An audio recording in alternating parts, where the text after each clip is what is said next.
It's another emotional year for us, Russillo. Sundays with Russillo, we're back. We made it. Another basketball season to talk about, complain about, break down. Plus, we have a whole bunch of other things too. We have the NFL drafts coming up. I'm sure you have some movie and music thoughts, maybe some Oscar thoughts, maybe some White Lotus thoughts. I never know what you're up to. How are you?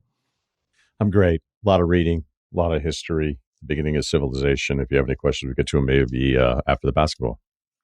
Kish? I'm ready. Yeah. You want to talk some James Polk? Like, I don't know where you want to go. No, I'm just, I'm on this huge Susan Wise Bauer kick. But again, I think we should table it. Okay, we'll save it for later. I just went to Celtics-Knicks. I have just a slew of thoughts. We're watching the game. I'm sitting with my dad. And I just think the Knicks are a bad matchup for the Celtics. And we're saying that the whole time. We're like, this team can't play with us. And the Celtics get up to like in the mid-20s. It's like 24, 26. And then the Knicks come roaring back. They come roaring back behind Brunson and Towns. And we're watching like, should we be scared with it? Should we be scared? And then now it's like, it's 9, then it's 7, then it's 6. But we slowly realized that Tibbs has just left his starters in basically the whole game. And that's one of the reasons they're hanging around.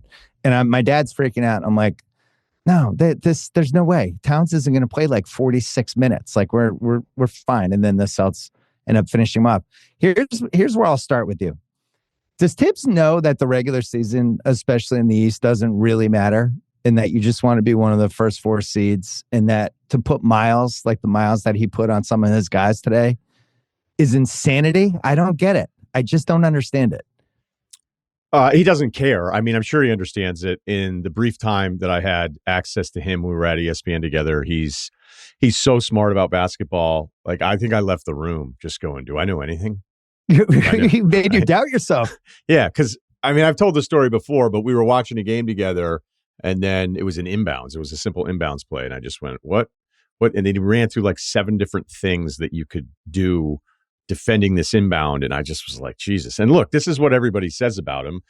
We know that he's brilliant, but yeah, he doesn't care. And I think when you looked at the earlier part of this week, because New York, we know the record against the top 3 teams, Boston, OKC, and Cleveland, they're 0-7 now. But they played in Chicago on Thursday, and it was an overtime game. And here are the minutes. Precious, 46. McHale, 44. Cat, 43. Brunson, 38. McBride played 42. And then he played 3 other guys, 17 minutes. So they go into that Cleveland game fresh off of that, where Cleveland, I think, was coming off a back-to-back. And you could see within that game, you're like, they're toast. Boston had the extra rest day. New York had the rest. So, that third quarter was awesome because Brunson and Cat are awesome. But like, I couldn't believe he put Cat back in after he left with the limp. After he twisted his ankle. They're down 18. It's like, do you want to get stuck with some Tatum isos? Yeah, with 2 minutes to go, let's do it. Well, he had, we're looking up, and I'm looking at the thing. I'm like, I don't feel like Towns has come out. My dad's like, no, he's come out. And then he played 33 of the first 36 minutes of the game, right? So he just went all in on that third quarter with his starters, basically. And they were great. Try to hang around. Yeah. And but the Celtics were playing their bench guys too. And, trying to keep their guys fresh for the fourth quarter. And then that fourth quarter started, and you could see it at the game. You could see like Hart, who was, I thought, really good. He's like, any stoppage, you could see his chest heaving. And Towns started to slowly die because Towns was awesome. But he ran out of gas, and the Celtics knew it. They started targeting him, and then Towns finally twisted his ankle. But I just watched stuff like that. And I know we've talked about this Tibbs stuff forever about how he doesn't care about the minutes, but I think it's really reckless. This team just needs to get to the playoffs with these 5 guys being able to play 40 minutes a game when we get to the playoffs. They don't need to do it now. You look at the standings, it just doesn't matter after the top 4, and whether they're going to be 2, 3, or 4. I don't really feel like it matters. I think it matters for them to be healthy, and any Knicks fan I know is like, well, just wait till we get Mitchell back. It's like, all right, so that's going to be your big X factor in the playoffs. This guy who barely ever plays, keeping your fingers crossed on him, keeping your fingers crossed on Towns and 6'1" Brunson and Anunoby, who always gets hurt, to just be able to roll like this for 40 minutes a game. I think it's irresponsible. I don't get it. We've spent so many years, though, talking about guys not playing with effort, culture, all that stuff came up big time this past week with the 4 Nations tournament, how great that was. And I spent some time talking about just like, look, the sports are a little bit different, but I think the NBA is in a much better place than, when you go back 5 years ago. I mean, it depends on which snapshot you want to take of like, man, these guys miss a lot of games. And again, a lot of that stuff was team mandated. So I don't know that any of it, like, I know actually the answer to it. None of us loved it. So I do feel guilty with what I think is Tibbs' approach, that when you're on his team, like, this is what we do. Like, this is what we do. This is how hard we play. And this is the approach. And it seems like the players don't mind. It's just funny when they do those player surveys. It's like, which coach would you least want to play for? Tibbs is almost always the answer because they see this stuff. Well, and then Towns is somebody that I just think, and I thought he was really good in the second and third quarter. I thought he was really good. But he's also somebody I think you have to be a little careful with. He hasn't exactly been Cal Ripken Jr. over the years, But when they got back in the game, Brunson got cooking, which he does from time to time. The Celtics they did the same kind of the offense slowed down. But Towns, who had Tatum and a bunch of forwards guarding him, which is Celtic strategy, and then Towns was like, I'm going to actually use my weight and I'm going to bulldoze into dudes. And, the refs were letting him do it. And all of a sudden he went from like 0 points to 20 in about, I don't know, it felt like 20 minutes of real time, not even game time. So when you watch the Knicks, when you see them, when they're all playing well and you see the five guys and they'll have these 8-minute stretches where it makes sense. I just don't think with the way he plays the minutes in the bench, I don't really take them seriously as a championship contender, which is one of the things I want to talk to you about today. I think they're one level below. I really only think it's OKC and Denver and the Celtics and Cleveland right now. And I have room for a bunch of other people that these next 30 games can climb in. But I think the Knicks are a level below those four teams right now. You're right. And it's not just today. And I thought Boston came out with like a great, like just an awesome approach, just pushing the ball in transition. That's when they're starting five with those five guys playing, and you're going, okay, this almost looks unfair. Like there's just, and Jaylen Brown was awful. I know he has points. So bad. Yeah, you just couldn't understand like what his approach to the game was today, even though if you just box score, you'd be like, what are you guys talking about? It got better. It was a really bad first half. It got a little better as the game went along, but it was not a great game for him. So, you're down 27. I mean, if we could talk minutes because you're right about the minutes part of it, but to get it from 27 to 4 is exhausting. Yeah, right. On top of whatever Tibbs is doing in the sub pattern. And then Boston, the only blemish on the entire 2-year resume of this team is that you'll go, are you guys shooting the other team into this game right now? Like, what the hell is going on? And a lot of that happened in the third quarter. But back to your original point, did you have an open mind before today about the Knicks being in that one line of right? Okay, because let's run through the resume. It's 0-7 now against the three teams in Boston, Cleveland, and OKC, and it's also not close. In those 7 games, they're losing by an average of 20 points. In those and they're 7 down games, big. Yeah, they're down big in every game at some point in the game.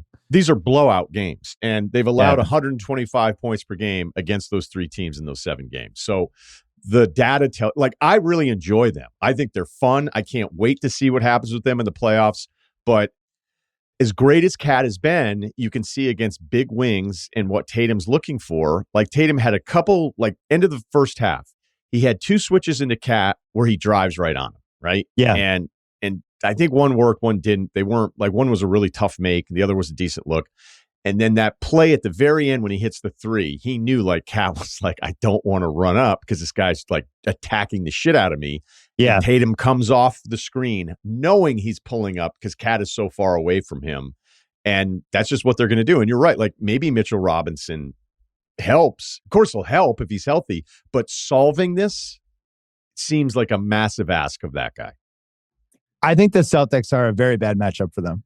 With all the guys they have to throw at Brunson, with all the ways they can attack Towns, with the fact that their 2 wings are just better than the Knicks' 2 wings, and those guys are really good. And, I thought Josh Hart was fantastic today. And especially just watching, there's stuff you can see on TV, but then in person, just the motor that he has. And now he's just trying to catch his breath every time the game stops. You can watch him. He's just taking these big breaths because he knows he's got to go like a rabbit again. But I think it's a bad matchup for them. And Cleveland, weirdly, is I think, even though Cleveland's been great and they have 10 losses and they're playing after we tape this, I think Cleveland's a more realistic series for them than the Celtics are. With the size the Celtics have. Now, the question with the Celtics is Porzingis we saw today, who's moving great. Are we getting that guy in April and May? Yeah. Drew, they've been really kid gloves with the whole season. Chad Finn of the Boston Globe was writing that he's on the DJ plan. I thought that was great. I'm going to steal it from him. He's just on that. Yo, man, just be there in April, May, June. We don't care about right now. Feel free to just whatever, pick your spots. Today, he gave a shit.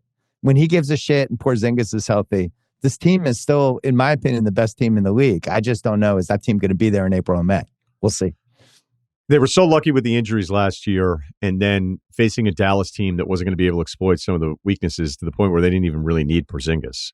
So the whole design of this Celtics team, the whole reason why you move the assets you do at the time, and then remember the contractual obligation to Porzingis, because like even if you liked him in that Washington season where he's pretty good, you're like, man, that is a leap.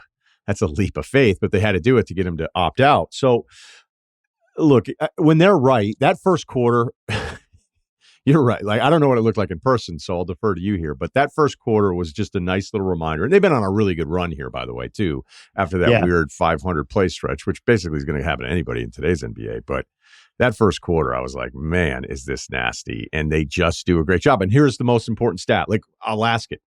What do you think the most important stat from today's box score was in this game? What was it? Rebounds? Brunson, 0 free throw attempts. Oh, because I had a Brunson thing for you. Something important happened today. There was a moment. My dad and I agreed. I think he's become the preeminent flopper in the NBA. I actually have to put him... The reviewed play or the inbounds when he was coming right to left? It's just a whole bunch of them. He's doing it on both ends. He's doing it on defense and offense. By the way, kudos to him because it's working. But I think Harden's getting a little older, right? Maybe his best flopping days, probably 2018-19 range. Trae Young was there for a second, but I think some of the rule changes have gotten in his head. Brunson's top of his game. He's flopping on picks. He's flopping coming off screens. He's flopping when somebody bumps into him on a drive. He's flopping for charges. I think he's the complete package. It was some of the best flopping I've seen. He's all first team, no question.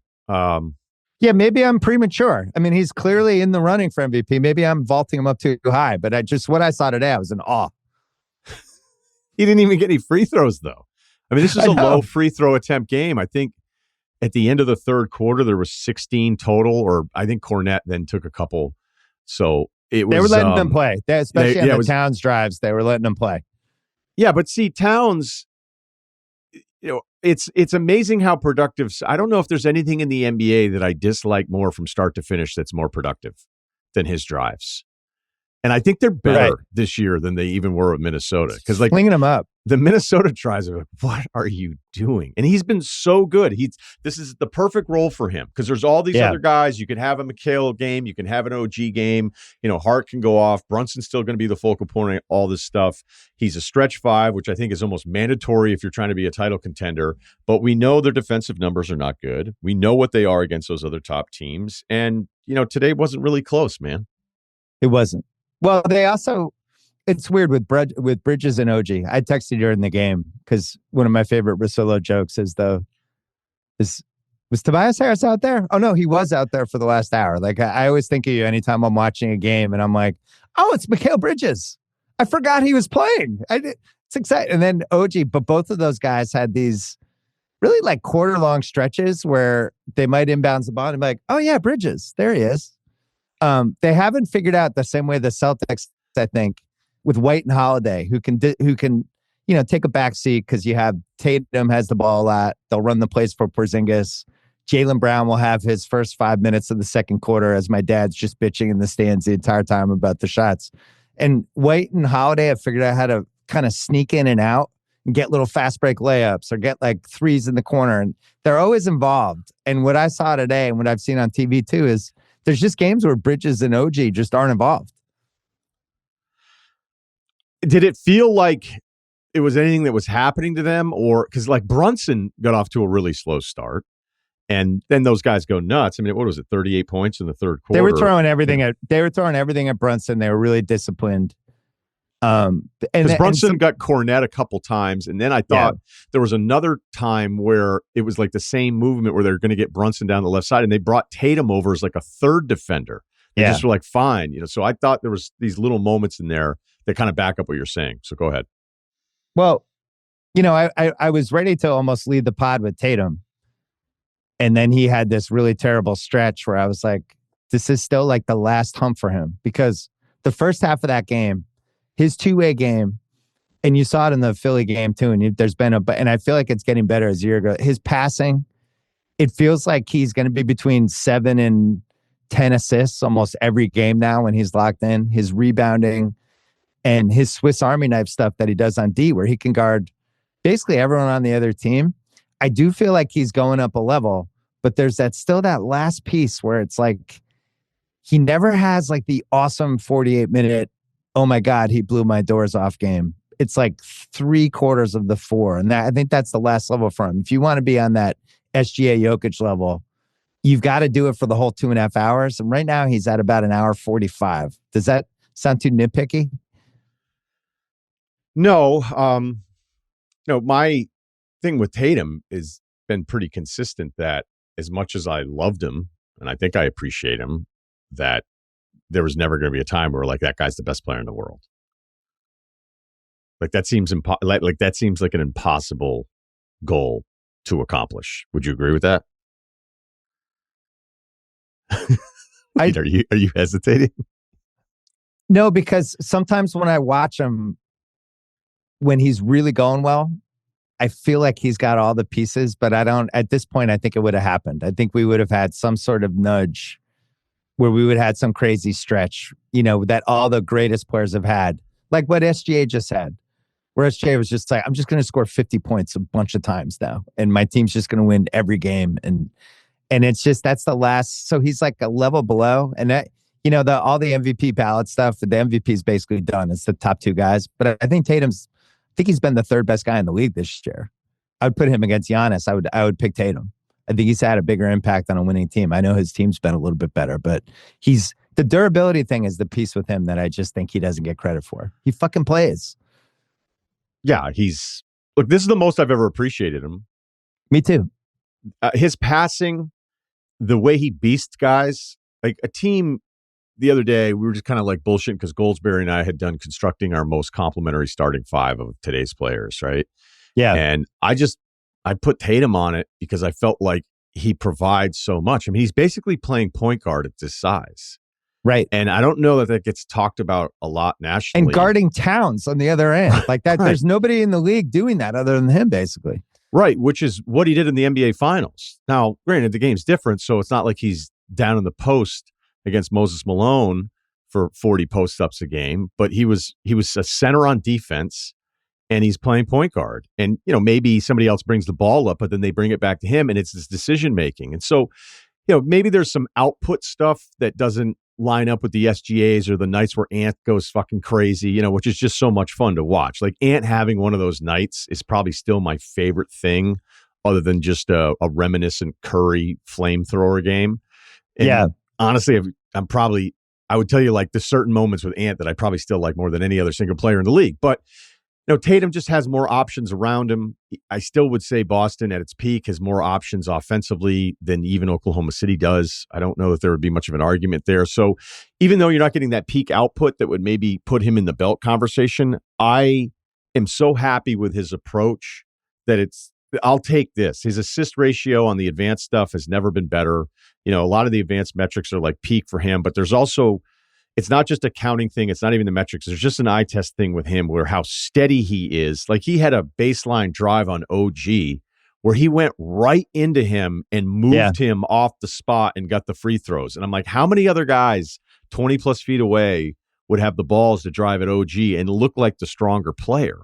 So I've never been more in love with his game than what I've seen this season. That's how I felt today watching it. I just feel like he's maximized a lot of stuff that he's been working on the last couple of years. And if you took this version of Tatum and you put this version in the 22 finals, I think they beat the Warriors. And he wasn't even close to being able to do 40% of the stuff that he can do now. I love the rebounding. I don't think he gets enough credit for that. And I love the durability and the fact, JJ said something about this because he was talking about the Lakers. This was even before the Dallas game. When he was, because they're way better on defense, the Lakers. I think they're like 3rd in defensive rating in the last 20 games. And, they were even playing better before the trade. And somebody asked him what was different. And he's like, the NBA is about just playing hard, just making sure your team plays hard every night. And I think that's a skill that Tatum, where if he's taken off a quarter in Charlotte, you really notice it because of the level of intensity that he has game to game, quarter to quarter, half to half. When he doesn't have it, you're like, oh shit, what's wrong with Tatum? What's he doing? He's just jacking up shots. Why isn't he rebounding? Like, it's really like glaring. So anyway, I think he should get probably more credit for that. I don't know if there's an extra half step for him. Maybe we'll find out in the playoffs. You really think it's, well, I think you've already answered that it's kind of a closed case, but I mean, at any point, do you think, I mean, I guess he's got a couple years to go, but is he going to surpass SGA? I don't think it's ever going to be as easy like that. For the Jokic stuff, that Jokic night to night, it's just easy for him to create shots for everybody. The best possible shots, right? Last night's a bad example, but for the most part, SGA is just like, he's just getting the 35. He's just getting to 40. It doesn't matter what you're doing. He's just going to get to where his points are. And I think Luka is in that category too. I don't know if Tatum's ever going to be at that level, but I think to me, he reminds me, it's a weird one. And I know I'm thinking about it probably because we just finished this 9-part Celtics docuseries, but to me, he's more like a Havlicek type. He's this Swiss Army knife that does all these different things for your team. He's never the best scorer in the league. He's never the best assist guy, but he's just additive. And I think that's the level that he's gotten to. So he probably reminds me of Havlicek the most, even though he's taller and, he's got size, all that stuff. But just like they could play small ball center with them if they wanted. He could also play point guard for them if he wanted. The other thing with the Celtics that I think Cornette has been playing really well, and Pritchard's been up and down. Hauser's coming back, but they're getting more of a bench than I think. And then Horford being able to only play like 18, 20 minutes. Their bench is back. And I think I wouldn't be surprised if they went on a little run here over the next 3-4 weeks, because they haven't really had a run this season. We're going to talk about that after the break, some teams that we think might make an actual run. I wouldn't be surprised if they had a streak. Like, have you felt like they've had one kick-ass 3-week stretch other than like you'd have to go back to November? I just don't remember it. Yeah, but I mean, are they 12-3, 11-4 in the last 15? I mean, I know it was 11-4, but I'm talking about like what the stuff they were doing last year, where they were just like ripping people's heads off for 3 straight weeks. Yeah, they're 10-2 in their last 12. This kind of feels like it, other than the start. Maybe we're in the middle of it. They also had that, I don't know, what is it, 7-game stretch there in November. So, the weird thing was just a couple games against lesser opponents. The Toronto game, they could have lost the New Orleans game, and the standard for them is so much higher. But that first quarter was so impressive that, I was just a nice little reminder, I think, on a national stage for everybody of like, this is what this team is capable of. And I don't know that there's anybody else. Now, granted, you talk about the OKC defense, which I'm sure we'll get to a little bit later today, might be the tiebreaker for a lot of different people, but those first 12 minutes were just awesome. So I want to talk about intriguing subplots with 30 games left. And some of them are easy to figure out, and some of them are a little harder to figure out. But the number one subplot to me, and I can't believe I'm even saying this, and it makes me mad that we're in this position, but what can you do? I think the Lakers are the number one subplot to watch over the next 30 games. The Denver game was so interesting last night to see like the real Luka in a Lakers game, and to watch, their centers, whatever. They're just double teaming Jokic. They're just going to be happy with Westbrook and those, like whoever. Fine, shoot 16 for 41 from 3. We don't care. We got to take out Jokic. But the thing that I really noticed that people talked about when they made the trade was just 48 minutes of Luka and LeBron, or Luka or LeBron. But you always have somebody out there who just has this crazy IQ and is a really good offensive player. And I've never wavered from thinking Luka was going to be awesome on this team. I just thought it was scary last night. And if I'm in the West, I think there's 4 teams that can win the title, and we can talk about a couple wild cards. I think the Lakers are an official wild card for me. I agree, and it's the defensive numbers. Like you mentioned it, if you go back the last 15, that's the number one defense in the league. They're 12-3. It's the best record over the last 15. The offense, do you understand that? Wait, what's your explanation for that, other than just they're playing hard? Well, I think having some of the pieces. I thought Rui played his ass off last night, both. I mean, you can look at the points, but it was what he was doing defensively. Now, granted, Vando comes in and just hacks the shit out of Jokic, but it's like they're not going to call all of these, although they tried to call all of them on Vanderbilt because he didn't play a ton of minutes. But the Cam Reddish thing seems over. The Dalton Connect minutes are limited if you start looking at these things. So I think we gave Vincent being healthy, with Vando being healthy, with them liking this Rui center matchup stuff, because they're basically forced to figure this out because the Jackson Hayes minutes usually aren't that great. Because the longer he's out there, the longer there's just going to be something that happens. And specific to last night, Bill, I loved that game. Okay. Me too. I thought it was really impressive. Because we look at the playoff and you go bracket wise, like how far can LA go? It's like, well, they're going to run into Denver again. So that's not going to work. And last night's one result.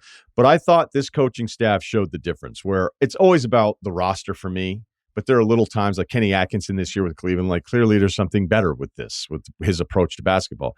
I think JJ and this staff did such a fantastic job of last night's preparation.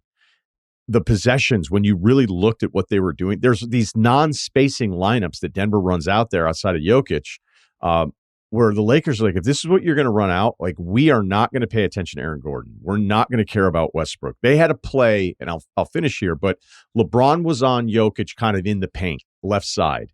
Dalton is in the dunker spot, ignoring Aaron Gordon. Okay, he's basically under the rim. The other two wing players to the right, the Lakers defenders are in the paint. So that's 4 players in the paint against Jokic. The only one that was providing any spacing was Michael Porter Jr. at the top of the key, and Rui was defending him, but Rui was only like a foot beyond the free throw line. And you saw it possession after possession where you could see the Lakers, like specifically the way they prepped that game last night. I think that's a credit to JJ and the staff going, we've got to come up with something new that's Jokic specific. And it worked. And, it really wasn't much of a game on top of all the Luka stuff that I know you want to get to. Well, they did the same thing to that Celtics game that we both went to in LA, where they kicked the Celtics ass. And part of it was they just were really well prepared. And they used a bunch of things against the Celtics that I had kind of been waiting for, somebody to do. Especially like, you're going to try to force it to Porzingis? Great. That's going to throw your whole team out of whack. Like, keep giving the ball. And Porzingis had a good first quarter. Nobody else did. And then it's like, here's the top of the second quarter. This is when Jalen tries to get his offense for 6 minutes. We're going to make it really hard for him. And it was just, you were just watching it going, this team's got their shit together. Last night against Denver, you would think, well, why doesn't everybody do that against Jokic? First of all, it's hard to do it. Second of all, it's hard to commit to it. And your guys have to be really disciplined with it. But they also have smart players. Like, everyone makes fun of Luka's defense, but he's still a really smart basketball player, right? LeBron, I think, has been noticeably better on defense for a month and a half now. I don't know what the timeline is, we were the first month of the season, where it was like, oh my God, he's just not playing. He's a DH now. Now he's really active, and they just have size and physicality that I think you saw it against the Celtics. They bullied the Celtics. Now, slightly different team. But when they have Rui and LeBron and Luka all together, like that's like 800 pounds of dudes. So are you in? Are you in? Are they your 5th team? Are they the first team outside of your tier 1 playoff, like, title contenders? Well, I wrote down. You tiered us up? No, I wrote down things I like about them. And the number one thing is just always having Luka or LeBron out there. One of the two or both. I think it's just really hard to play them. You don't have a moment like you had with the Knicks today where Brunson has to sit down. It's like, all right, it's campaign time. Cross your fingers. Like, the Lakers just never have that. Campaign was nice, though, that first shift. He was. He made 3 in a row. That's probably the best thing ever for a Knicks opponent. Be like, hey, don't forget, like, tight game second half. Campaign made 3 in a row in the first half, so that's good for us. He's going to think he can get to 20. The fact that the defensive numbers are, like, if they were 9th or 11th, the Lakers, I'd be like, okay, that's a little fluky. There's probably some. When you're in the top 5, when you're in the top 3, like, that's not fluky at some point. I think JJ's a legitimately good coach. And I thought what they did last night to Joker, who was terrible because they made him terrible. But then you just look at it, it's just at some point it's math. Last night, LeBron and Luka had 59, 19, and 12. If you're going to get numbers that look like that from your best 2 guys, you're going to be heard from a couple playoff rounds. So if I was a Laker fan, I'd be excited. But this is why we all went nuts when the trade happened. This is fucking crazy. You don't just get to add the fourth best guy in your team, in the league, to your team, just, for Anthony Davis and Max Christie, who, by the way, has been playing great. Yeah, he has been good. I think some of the worst anti-LeBron content that I've ever seen was Luka's stat lines those first 3 games with LeBron. Like, I get it. If you hate LeBron, you hate LeBron. Right. Come up with better evidence than that. Because I went to Luka's first game, that he had played in like 2 months. I went to Crypto that night to watch him play against Utah. And he was so tired, like 4 times up and down the court. I'm like, oh man. I'm like, he's so tired. Like, he doesn't even, because, he hasn't been complaining because he's on a new team. Like, we haven't seen him. And it was kind of funny. Like, obviously last night's the best that he's looked with the Lakers. That first half was incredible. The way he was kind of getting into a shot, and not like, basketball's funny, man. You can be this incredible player. Here we are talking about somebody who has a chance to be the best player in the world. And it's like, I'm new here, so I'm just trying to fit in for a little bit. Yeah. And if you're a coach and it's Luka, you're like, don't be trying to fit in, dude. Just do what you do, and then we'll figure it out around you. And just because the stats were bad, and then they had the weird breaks, so like all that stuff was so stupid. He was great last night. It was funny too, because he made a play and then he cycled out the 3-point line, was wide open, and he didn't get the ball back.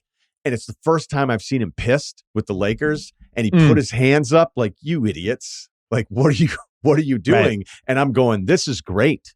This is that's what you want out of this dude. You want him pissed that he didn't get the ball back. So I'm shocked the defensive numbers are that good the last 15. It's been a big part of this turnaround. They finally beat Denver, so I'm not ready to say that they've solved Denver. There's just going to be some spacing stuff in the playoffs where if it's Westbrook or if it's Brown, and I think even Michael Porter Jr. is like such a coin toss game. Gordon is a matchup specific guy, but they're going to ignore him even though he's shooting like over 40% from 3. They just did a great job of loading up on all this stuff. But look, man, your closing group in a tight playoff game, if the 3 perimeter dudes are LeBron, Luka, and Reeves, I have a hard time believing that defense is going to be just living on stops, though, in the playoffs. Right? Yeah, they're probably trying to outscore.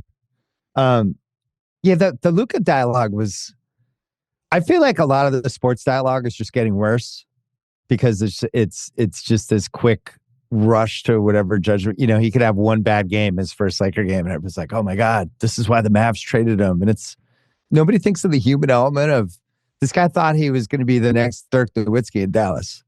He had no idea the trade was coming. They trade him. He's got to move to LA. He's got to figure out where he's going to live. He's taking shit about that. He's got a drinking problem and that he eats too much, and they didn't want to give the max. And they're just, laying into him left and right, leaking stuff to make him look bad. On top of that, he's got to figure out how he fits in with this new team. He's got to play with LeBron, who's this guy he grew up watching, right? He's got to figure out how he fits in offense, new coaching staff. He's not in shape. It's like, oh, you think this is going to go bad for like a week? Yeah, and he hadn't played. He hadn't played in 2 months. Basketball. Like Perkins tweeted 3 days ago, it's going to be another 2-3 weeks before we see the real Luka he is to get in basketball shape, get his legs under. And then last night he tweets, I said, give Luka time. It's like, yeah, no kidding. We got to give Luka time, sure, to adjust to his new team and get back in shape. I'm pretty sure he'll be able to figure this out. He's had one of the 5 best offensive starts to anybody in the history of the NBA in their first 7 years. I think we're going to be okay with Luka Doncic. I'm not worried. But people were worried. I don't know who was really like. Who did you respect that is what was worried? Well, but some people have platforms who this is kind of what you do. You just go nuts, get mad. Luka Doncic was terrible. This is why the Mavericks traded him. I would say if over 50% of your tweets are about LeBron or Jordan, then you should just be banned from the platform. It's fair. We talked to Elon about it. Have you been hanging out with him much lately? I haven't talked to him. Lakers have the 6th best odds on FanDuel right now, so it's not a hot take to say, oh, I think they're a title contender. I think that's where they are. I think they're in that wild card team. I went back and I looked at. I think this needs a name. I came up with post All-Star late bloomer, but I think we could do better. I don't know. That sounds great. Thanks. What is it? Well, these teams that over the course of the last 30 games at some point got their shit together and became a real contender. So the reason I thought of this was because we watched it happen with Dallas last year. Dallas was 16-4 to finish the season. They were fifth net. They just, remember, they had a big winning streak, then they had a losing streak, and then they started winning again. And at some point, it felt like there might be something there in a real way, right? 2023, it happened with the Lakers. They were 16-7 down the stretch, fourth net. They ended up making the Western Finals. 2022 is when the Celtics were they 25-25, then went on the run. Their last 22 games, they were 17-5, first in net. Weren't they below 500 too? Like it might have been maybe 24-25. They made the finals. I threw out the two the COVID years.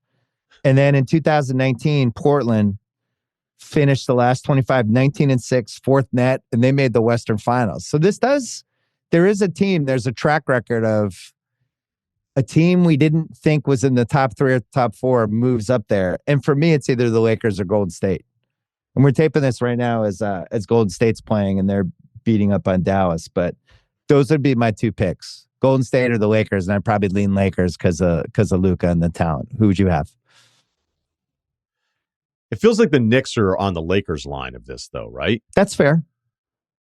But I don't think would you necessarily say they would be an out of nowhere team? I guess it could conceivably happen. I think they're more likely to have more injuries and weird shit happen than to go on a run, but maybe I'm wrong. Yeah, okay, but here's something that I like about the Lakers, because I think this is always an important thing. And because I think guys play more often now, because this could get really misleading sometimes. You're looking at like matchups against the better teams. You're like, okay, who was there? You know, like even when I go through those Knicks 7 games, it's basically everybody played in those games for the Knicks. I think OG missed one. Yeah. So, you know, there's different times where you go head to head and you're looking at it, getting ready for the playoffs. But like, how do they do against each other? You're like, all these guys missed these games. But again, like I said, it's been a little bit better. The Lakers are one of 3 teams in the West with a winning record against teams 500 or better. So clearly, OKC's 20-9. The Rockets are 20-15, and the Lakers are 15-12. And I think that's important. Memphis is under 500. Denver's under 500. The Clippers are under 500. Minnesota's under 500. So again, if I said only 3 teams, the rest of them are all under 500. I think for me on the Lakers part of it is we're totally aligned on the Luka thing. Like, give me a break. Like, this guy at this age with his track record, and because he hasn't played in 2 months. So you're like, if you were watching these early games going, what's wrong? So this is what you think it's going to be now? You just think this is who Luka's going to be? Like, it's just going to be a complete mess. Yeah. Do you know how absurd that is? So we're not even at peak Luka. They're putting together this performance. They have this defensive profile the last month or so, but bracket it out. 4-5, they're playing Houston. You're probably picking the Lakers because you trust their offense more than you trust Houston's offense, right? Okay, then guess what's waiting for them on the other line? Sadly, I did this, and as you know, I hate the Lakers, and this made me sad. Okay, but going how series by series, I was like, oh my god, they're gonna fucking make the Western Finals. Wait, so they're beating Oklahoma City in a 1-4 matchup? You're crazy.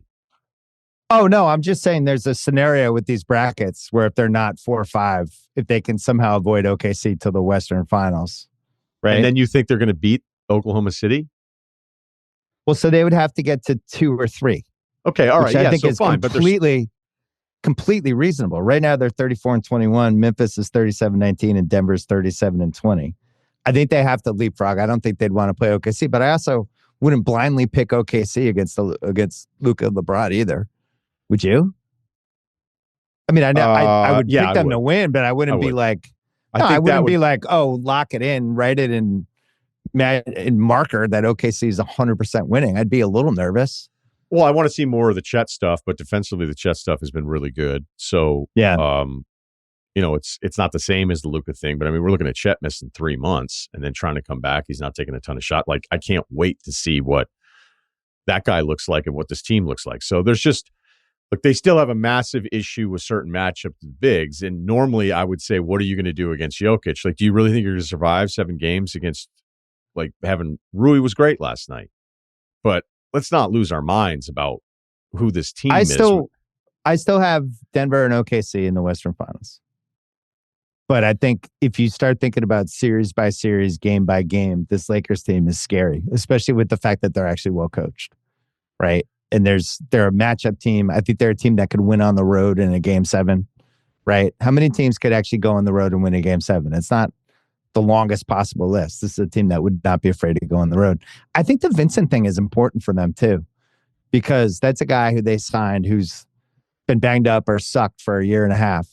And then people forgot that he wasn't good, that people forgot that he was actually good and valuable in Miami and was in big games for them and kind of knows where to go and what to do. He's one of those guys. And you need a guy like that on a weird team like this. And the fact that Reeves has gone up a level, and JJ loves Reeves. I mean, that the best thing JJ and LeBron have been just pump Reeves up, pump him up, make him really think he's this gifted offensive player. And I think he's playing with so much confidence now. Like how many teams have a third guy who's as good of an offensive player as Reeves is? It's on a long list. It isn't a very long list. I mean, Pat Bev really went for it last night. I think he tweeted out they have the best 1 through 4 in the NBA. And I was like, who's the fourth? It was like Rui. I'm like, all right, going. I think you're forgetting about Boston. And then OKC with Chet. I think there's a lot of guys that you could pick from there that would be in the conversation. But as far as like number 3 guys with Reeves, I mean, is it Derek White? Is it? I was thinking somebody on Cleveland. Is like Mobley? It's just a completely different kind of player. Like I'd rather have Mobley than Reeves, but offensively, like initiating your own stuff, it's not even a conversation. Reeves is like so good at it. Right. So when you're talking about good offensive players, a good litmus test is that guy scored 45 last night. Are you surprised? Right. Like if Derek White scored 45, I'd be like, what? Did he make like 12 threes? What happened? But Reeves had that game the other day when everybody was hurt. What did he have? Like 38, 40? No, he had 45. He was 45, 26. Yeah, right. But I wasn't the Pacers. Shocked. Yeah, but the other starters are Dorian Finney-Smith, who, by the way, like we hadn't even mentioned yet for the defensive part of what they've done. Right. Huge. Getting D'Angelo Russell away from this basketball team. I try to tell you guys, Lakers fans, I know, I get it. He makes a couple threes and points, and you guys are super into that. But getting him away from this group has also been a big transition from who they are right now. And like, I feel bad we didn't even mention Dorian Finney-Smith at this point. I mean, he made one shot last night and he was a plus 20. That trade made me mad. Why? Because you like D'Angelo Russell so much? No, because I wanted the Lakers to not be good. I was like, fuck, they got Finney-Smith. Finney-Smith's good. He's an additive player. There were some guys around the trade deadline that I was wondering, like, I still can't believe the Lakers didn't go after Nick Claxton. Was he available? I don't know what are the Nets doing? I mean, playing their ass off. I know, but they traded to get their picks back for some tanking plan, and then they just can't stop beating teams.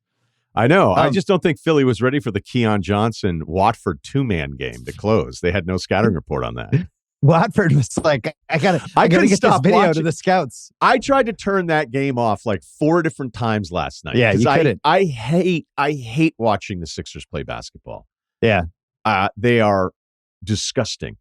Okay. I can't turn it off. And then I was like, it's close.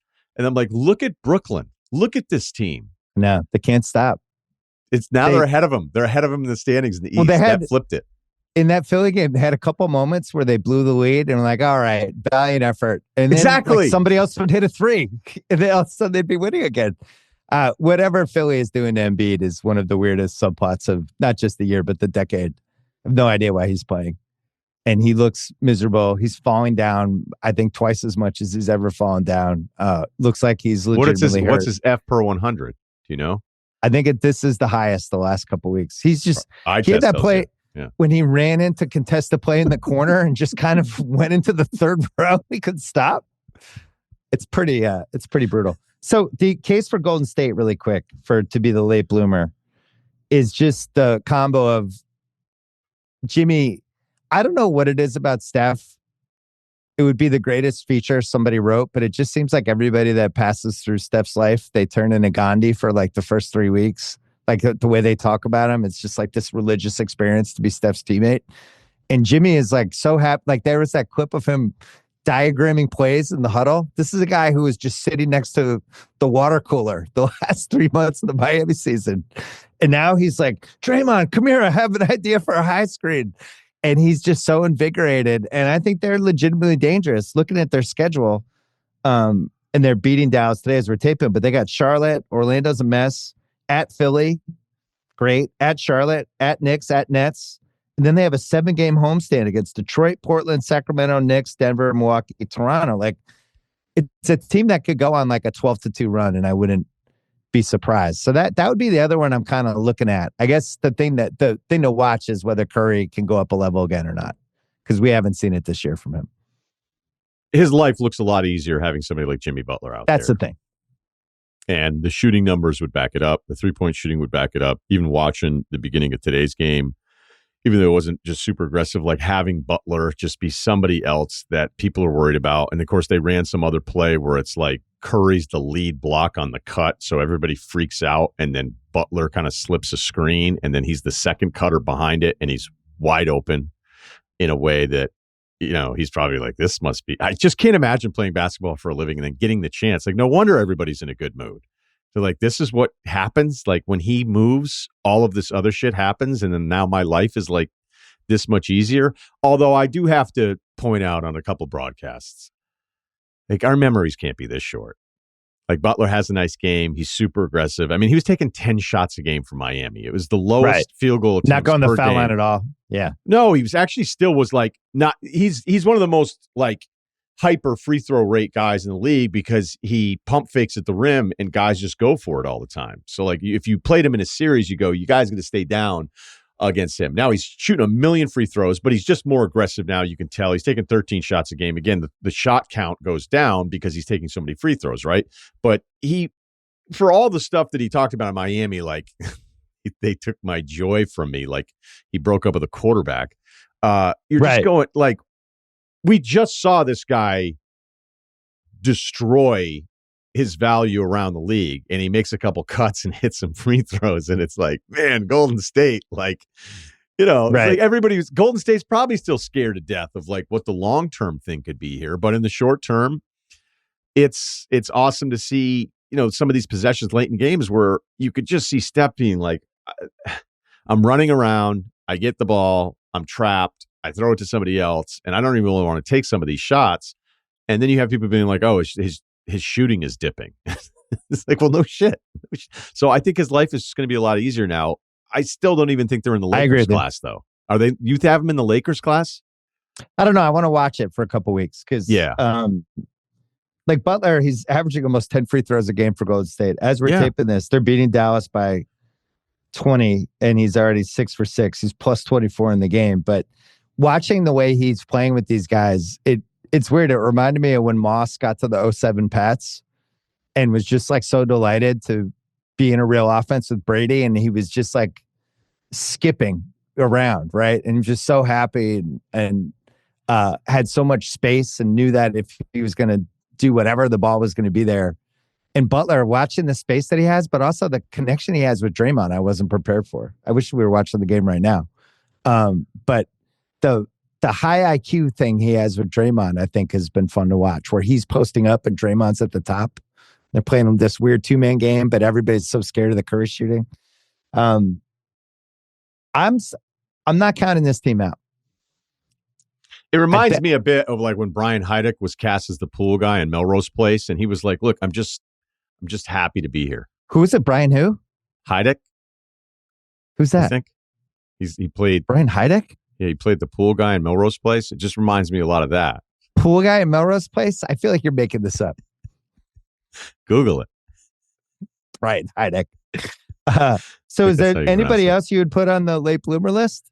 Late bloomer list? Is there any hope for a healthy Orlando? So I had them marked down. They've been they were 6-14 in their last 20.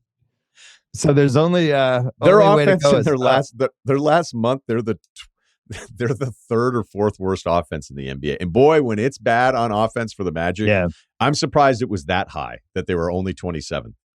So the other three I had marked down. It's not going to be Detroit, even though there's a lot of good Detroit numbers for the last 20, 25 games. But how many people do you think right now know what seed Detroit is? Yeah. Not only is Detroit, for the people listening, probably locked into the 6th seed, it's not like an easy series for the Knicks. Like, they're going to be favored. I would pick the Knicks, but I don't know if that's like the easiest series possible for them. The other two teams I have, Minnesota, just because who knows, 31-26, but maybe something. Is Randall happens. playing? I'm out. Is that good or bad? If Randall's playing, you're out. Okay.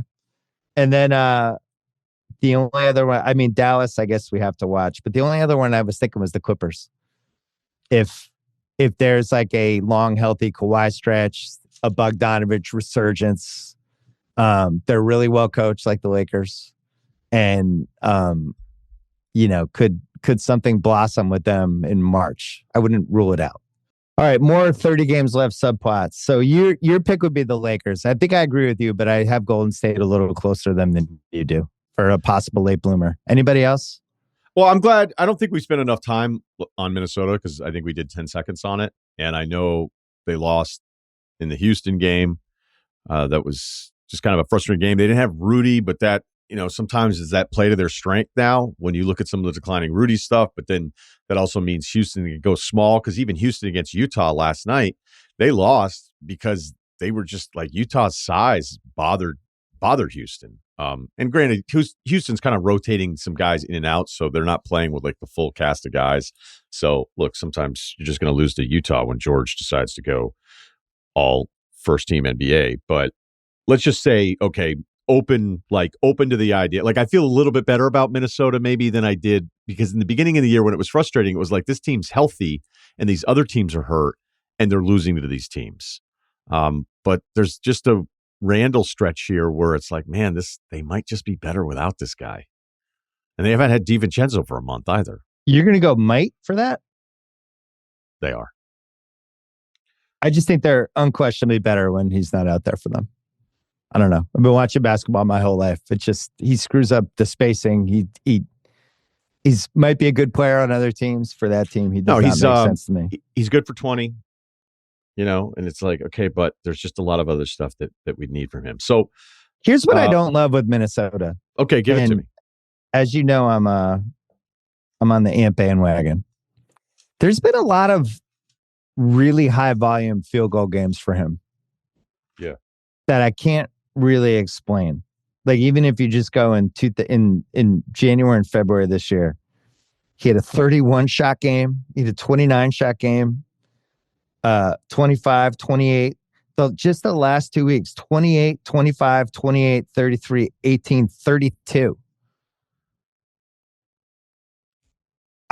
I don't think they're winning 3 playoff rounds with that happening, would be my point. And I don't really know. I haven't watched enough Minnesota the last 3 weeks to understand why that's happening. But it's just a lot of three. Like he took 14 threes in a game. He took 15 threes in a game, 17 and 14. It's just a lot.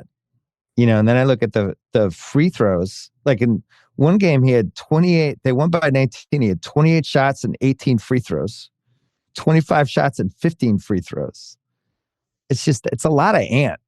That's pretty easy to stop when you get to a playoff series. So I wish they had a little, but I don't know if they have a lot of other choices. No, they've done a good job. Like Terrence Shannon's been playing well. Clark, this other young player, is coming in. He's been good for him defensively. And, I'm not disagreeing with any of that stuff. I just think there's certain dudes that maybe I defend because I like them, but I think I like and dislike players for very valid reasons. And for the high volume stuff with him, I think the ball just ends up back in his hands. Right. And, he's getting trapped. He's getting a ton of attention, and it's up to you to figure all that stuff out. I mean, he had a play against Houston where he split the screen, and it was 2 defenders that came with him, and he just split it in a way where I just couldn't believe like it was physically possible. And then he almost throws it down from there. And so because he's capable of doing some of that stuff, I don't know that he wants to take those shots. Like some other players, like again, you just go through the list of guys I don't necessarily like. I think they're totally fine being like, cool. You did a good job on LaMelo, on the LaMelo usage rate, shot rate stuff. You talked about that in your pod a couple weeks ago. Yeah, per 100, he's taken the most 2006 shots. Kobe. Yeah, like we haven't seen somebody take that many shots per 100 possessions. That guy, he should be the All-Star game. Should he? Right. Well, the other reason he got so many All-Star votes is somebody pointed out to me after the fact, and they're like, do you realize like the voting was still open, but if you went to the voting tab, it was done by points per game. So he was like the first option when you went to the page to vote as a fan. So also he's popular. Yeah. They have the top Instagram handles in the NBA. Him and Lonzo have 2 of the top 5. It's awesome. For most viewers. Like people like the balls. They're going to have plenty of lottery ones as well. uh, oh, before I switch topics, that Minnesota Houston game when Dylan Brooks was talking shit to Ant and they got into it a couple of times, and then that game just got more and more competitive and heated and kept going, is in the running for my favorite game of the season. I love that game. I but I really, knew, like, really going into enjoyed it. That was one of those deals where it's like, whatever I'm doing tonight, I'm watching Minnesota and Houston. I wonder, is Dylan Brooks, does he do that again? Or is he like, all right, here's somebody I shouldn't do that to again? Or does he double down on it the next time they play? And what happens in a playoff series? Are you serious? He's definitely going to do that. You think he doubled down? Do you remember him in that Lakers series where people thought his career was different, over? Though. Ant, this is different, though, with Ant. I actually think he might double down because he might think Ant might punch him in a series, and then he would take Ant out of the series, basically. Well, he did it to LeBron in a way, but LeBron was just not going to fall for it. But yeah, the LeBron thing that turned everybody off, smarter, right? And then Brooks couldn't make a shot, and then he didn't do a media availability, and it was like, what? Yeah, I didn't like that either. Nobody Brooks liked is a it. better player now, though, than he was in that Lakers series. It was an awful Lakers. Like, people were going, get ready to learn China, buddy, type of stuff. With him. I mean, he was a China meme dude. And then all of a sudden he gets a huge contract from Houston. And to Houston's credit, like, they desperately need him. And, what I liked about that game is this Amen Thompson progression is like nightly, man. You have to watch him every night to see it. And, you and I were talking about him. We did that pod for the trade value thing. I'm like, we're doing this at the worst possible time because you're going to lose your shit about Thompson. But I feel good about, I thought we were properly careful while also respecting the moment. Where was he again? He was like 19. Okay. And I had said something, and I remember I was pissed when we did it. I wasn't like mad. I wasn't like mad the next day type of mad, but I was like, are you still going to run like pick and roll for him in a late possession? And you were like, well, they did on the game winner. And I was kind of like, I didn't want to get into it with you. I was like, there's 4 seconds left. They inbounded it to him, and he uses athleticism and he hits the game winner against Boston.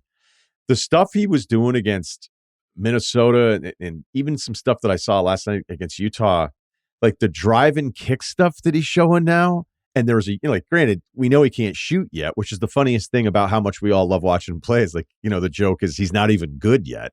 And it's this much fun. Right. But he hit a shot because Utah just didn't respect him. He hit a shot late last night where it was like, I'm catch and shoot 3. Like, I'm not even going to dick around with this. Like, I'm getting this shot up. I'm going to make you try to come out here a little bit more.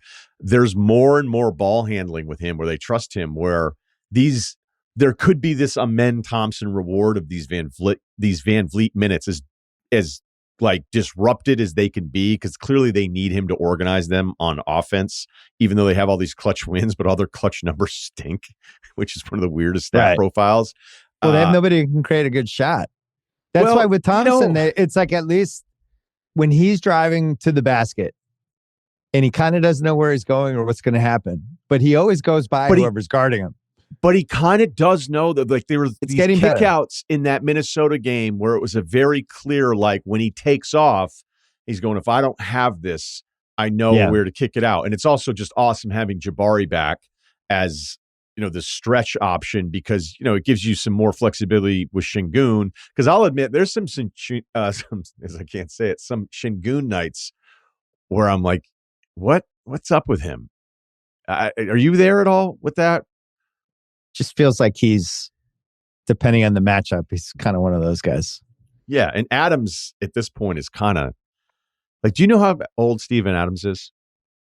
Isn't he like 28? It's like some crazy number. Yeah, he's 31. Right. But he's been in the league for 25 years. Yeah, I don't think he should be this bad.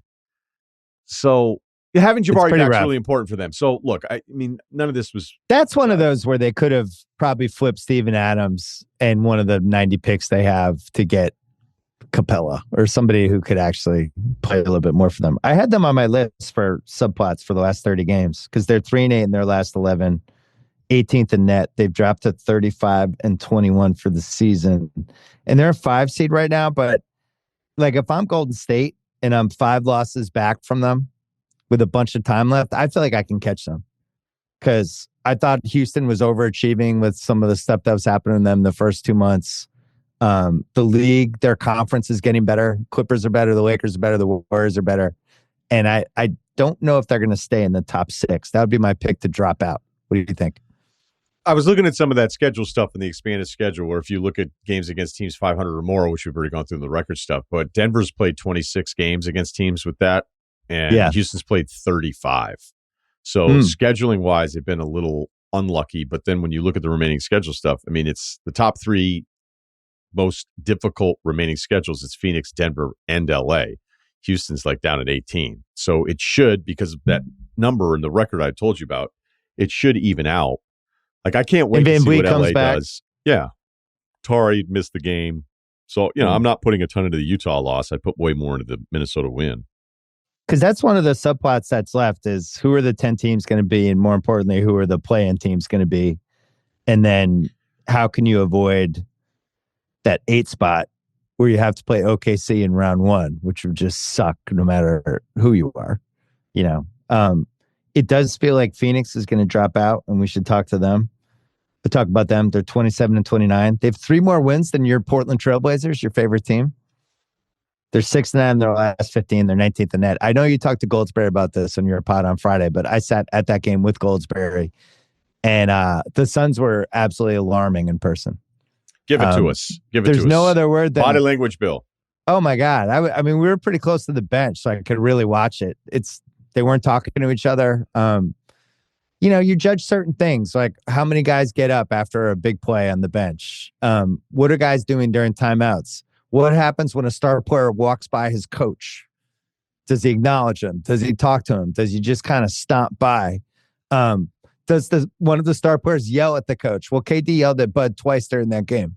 There was near the end, the one of my favorites is when one of the stars, there's somebody shooting free throws at the other end, and one of the stars moves to the furthest part of the court away from everybody just to go sulk in the corner. That was KD near the end because he was so mad the way they used him in that game, and the team played like crap. They were playing all the hits, and it is not a team that seemed very happy. And I don't know.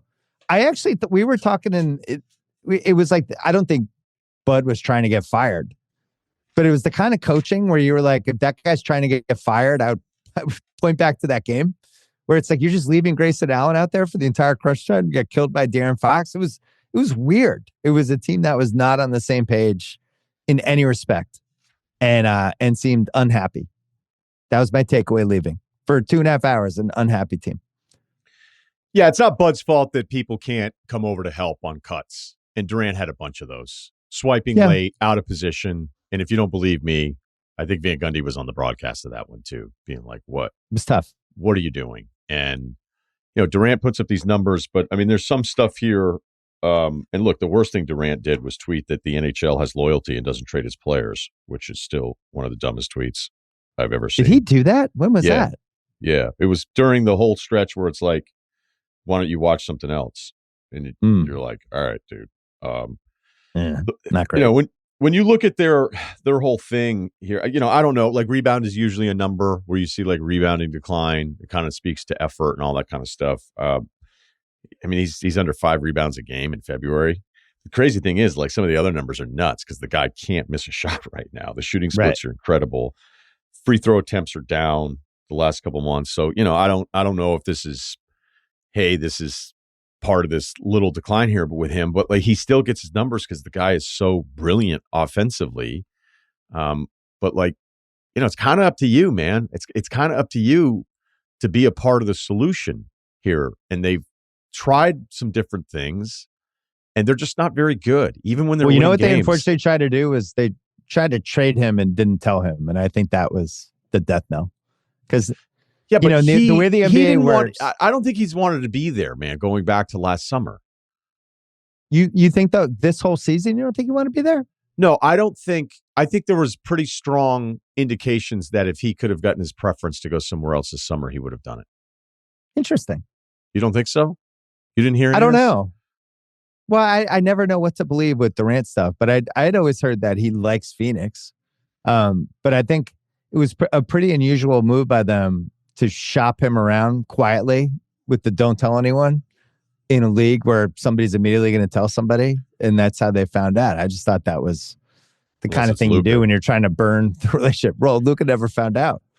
Eye test wise, I've been watching Durant his whole career. He's at a slightly different point in his career physically. You can see it. He's as amazing as he is, and we've never seen a guy with that kind of size and shooting and athleticism. He's a little bit creakier than he used to be. You can see it when you watch it. And it makes sense because he's been in the league since 2007. Like this is how it goes. I don't really enjoy them. Like I looked at it last year. Remember, we kept waiting. We're like, hey, I don't care about any of the stats. And the fourth quarter stuff didn't make any sense. It was so bad, it had to be an anomaly. And that part of it's been fixed a little bit. But even with last year's injuries and guys missing games, they were 38-28 through 56. They're 27-29 now after an 8-1 start. They're bottom third in offense and defense the last month. KD's only missed 13. Booker's only missed 3. The Beal bench thing, it doesn't matter because I don't think that dude cares at all. I just don't.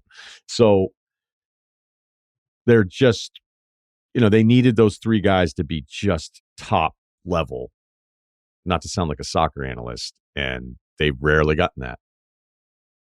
The Beal thing was interesting to watch in person because he was in a funk to start the game and wasn't really trying hard. And then there was a moment where you could almost see him be like, oh shit, this is on TV and there's fans. And then he started trying harder. But it's an unhappy team. I will promise you that team does not make the playoffs. There's no solution for whatever is wrong with them. And I don't, it's probably the all-time new owner syndrome example we're going to have other than Prokhorov, which I think is number 1. Although Dallas in the running. Fair. I still think Prokhorov. It's unbelievable. Like, I've done this assignment. If you go through every ownership transition, the new owners fuck up so bad within the first 12 to 18 months. Like, even Cuban, when he brought it in, and I never forget him being on with Dan Patrick talking about acquiring Rafe LaFrentz.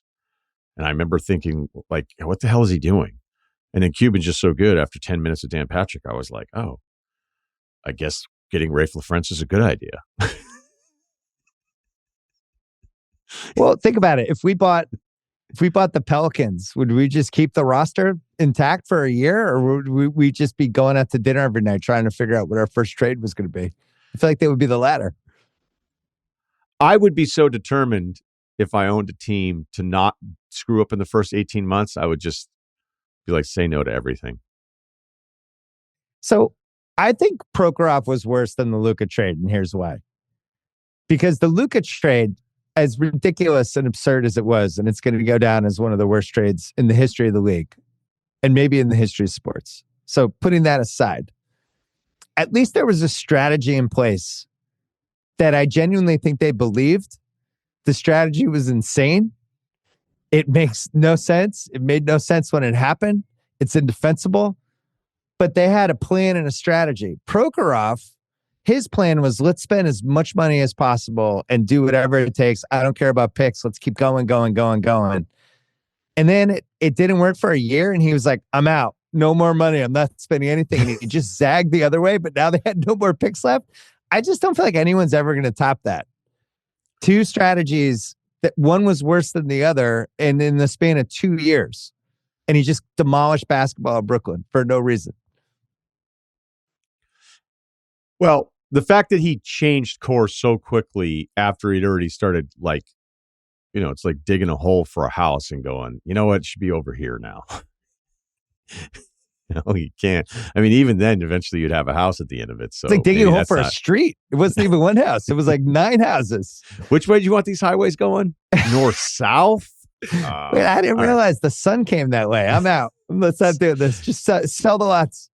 Yeah. But the problem is there's no single piece that's as damp.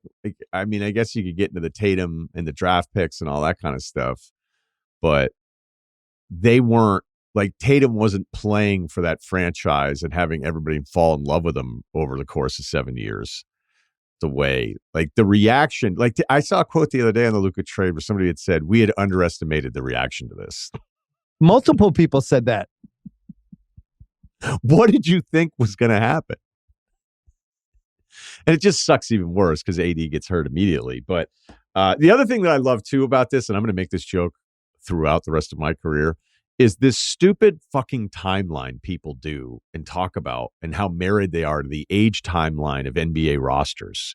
Like, we need somebody on this timeline. It's like, so if Cooper Flagg, if you had like the number one pick, would he be too young to put with Kyrie and AD now? Like, he's not on our only timeline. 18. Yeah, right. Like, as if every rebuilding team, everybody has to be between 18 and 22. And then any team that's like going for a championship is like, this guy's 25 and good? What the fuck are you guys doing? It's way too much of a gap with the rest of our timeline and all this stuff. So, also the iconic part of the reason you're getting rid of Luka, because he's not a safe enough risk physically and his devotion to the game, and then you trade for Davis, who gets hurt an hour into his first game. Like when I thought you nailed it when you were tweeting out about that really good feature with the owner, who's, what is he, the son-in-law? Married into the fan. Patrick, is it Dumont? This is your dream. This is what I want to happen to you. You marry into the rich family that's thinking about getting into professional basketball. This is it. This is the path. No, I go on Instagram and constantly like single daughters of NFL ownership, their pictures. I'm like, oh, Smart. killing it. You know, nothing creepy, just really tasteful stuff. Be like, oh, it's such a great sweater, you know? But that party looks awesome. Yeah. Oh my God. You guys, that's so great that you guys reach out to the community like that. Keep doing you.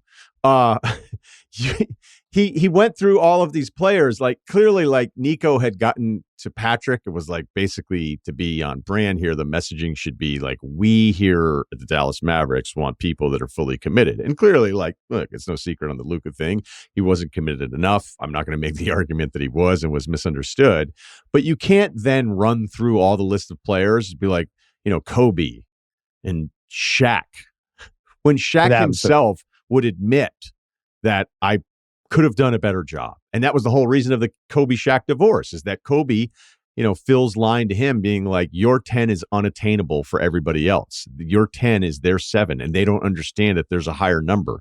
That's your gift. That's what makes you you. So holding everybody else to that standard is completely pointless. All you're going to be doing is wasting your time. So getting on Shaq's case because he's not going to approach the offseason the way you are, that's unsolvable, man. And so when he went through the list of players that he admired because of their work ethic and their conditioning and all that stuff, and as much as we all love Shaq, he'd be the first to admit that he didn't take it serious enough while he played. So it was an awful quote. He wouldn't have been in my top 700 to list for that. I remember when John Walsh sat me down and told me that my 10 was everyone else's 7. What did you say? Thanks, John. Thanks for just to relax on everybody on Greenland. Did he say that to you? He didn't. What did he say to you? What's the most meaningful thing that he ever said to you? Most meaningful thing John Walsh ever said to me. To care about the relationships with the people you have professionally, because those are things going to last after you do whatever you're doing professionally, which I think took me a long time to realize. Yeah, I didn't realize that until recently. And he didn't say, he recommended Game Change, the book, which I did enjoy that summer. It's a good one. It's a good book. More storylines for you. I almost don't want to get to Philly. I feel like Philly is like the Let me ask you then. Let me ask you the Philly question off of what we just did. No, but I'm saying I want to almost save Philly. Philly's like the fucking huge dessert we have coming out that's got like the table where the guy's going to do like a baked Alaska. Like, that's how much excited I have to talk about. Does Philly. anyone actually make a bake? I've never even seen one. It's referenced. It's the most referenced food item that I don't even think exists. Never seen it on a menu. I've never seen the presentation. I've never seen anybody order one. I think it's fake. I think I've had it like once in my life. Philly's 20-36. They have the 6th worst record in the league. They've lost 7 straight. And they owe a top 6 picks to OKC. And now they're in the zone where it's like, should we tank it? What do we do? And it's funny, I wrote down, could this hit mid-2010 Brooklyn proportions for them? Where I was thinking of like the single bleakest situations we've seen in the NBA. And I think the bleakest it can get, and I've certainly rooted for Celtics teams that had pieces of it, like that when the Vin Baker trade, when became clear that there was no way of getting out of his contract, and you just start looking ahead, and you're like, wow, so we're gonna have this for 3 more years, and we're just fucked. And that slow realization comes in, and I think it's hitting some of the Sixers fans with the George Embiid money. So you have that on top of. You might give the 7th pick in the draft to OKC. You might not even get a draft pick out of this season if you can't land the plane on this lottery. What would you do? I would tank. So you're shutting everybody down. Yeah. There's no point. Why is this Embiid thing going to look better this year? It's not. It's not going to look better tomorrow. And then Paul George, he's like, yeah, my finger, I'm taking shots. It's like, well, why can't you move? Why do you seem slow half the time? But are there other injuries you have that you're not telling us about?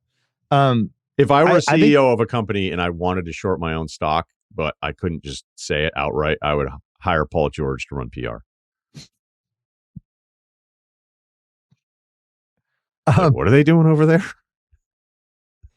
Do we feel like we went strongly enough on us being concerned from the moment they did that contract to the start of the season? Because I feel like both of us danced around, including in combos with each other, recorded, where I was trying to be diplomatic, but deep down in my soul, I just felt like this was a bad fit, and it's been way worse than I thought. See, the problem with it is that on one hand, you have Daryl pulling a rabbit out of his hat in a way that very few GMs can. You know, whether it's having a top 5 player in the world when he's healthy and Embiid, because that's what he was. I mean, but, you know, even if you don't like him now, and I don't like him now, you have a guy who's going to make multiple all-star teams, most likely in Maxey. You hit, 21st pick? And then all these other little things, and you delay the Maxey extension. You figure out a way to move Harden out because you knew after that playoff series, it's like, I don't really want to extend this guy to whatever was talked about, and how many different versions of that story you've heard. And then you have this cap space that almost never works out for anybody. And then you have this rare instance where the, in this case, the Clippers, the incumbent team, right, decide they're okay losing the asset for nothing and not giving this player who's all NBA level a 4th year. Right? Like everybody just gives him the 4th year. Like, why are you not giving him the 4th year? So you have this one team that's deciding to not give the 4th year. And it's not like they weren't going to pay him a ton of money in the 3 years, but they're not going to give him the 4th year. Like, who cares? Just do the 4th year. You'll figure it out later. It's better than just letting him walk. And they let him walk. So now you can use this cap space on a guy who in theory is all NBA, even if we would say that he feels like with all of his talent, like at the end of it, Paul George is probably going to be kind of a disappointing player for his career. And now he's even worse. Like when they've needed him, when other guys have been out and you've needed him to be this alpha, he's just incapable of it. And then on top, so like it's all of this credit on top of, to your point, like is George personality wise the guy that fits into Philadelphia, knowing what the standard is and knowing what the expectations are? And is it more disappointing than Phoenix? Well, I'm personally more disappointed because we had Phoenix in that big super boost, which I haven't lost all decade. So that was kind of like all of us were aligned on, we think Phoenix is going to be really good. I can't wait to watch this offense. And they've all been healthy, which is the weird part. So, I mean, Beal's missed to me, some that's time, almost more part, surprising. yeah. I can't say I'm surprised that Embiid broke down and that Paul George looks a little long in the tooth. What's surprising to me is how miserable everybody seems. And the fact that there's no outs. Like to go 20-36 is really hard, right? That's a bad record. You're on pace for what's that, like 27-55? Like you're just, there's a reason they're in the standings. Can I push back on one Paul George thing though? Yeah. Because you said ultimately you're going to remember him as like kind of disappointing. I think it was exactly the best version of whatever career we ever would have thought it was going to be. He made conference finals a couple of times. He had that one nice playoff series with the Clippers after Kawhi left. He also had a couple where he wasn't that great. I would still take him over Vince Carter and Carmelo and people like that from a success standpoint. You take him over Melo?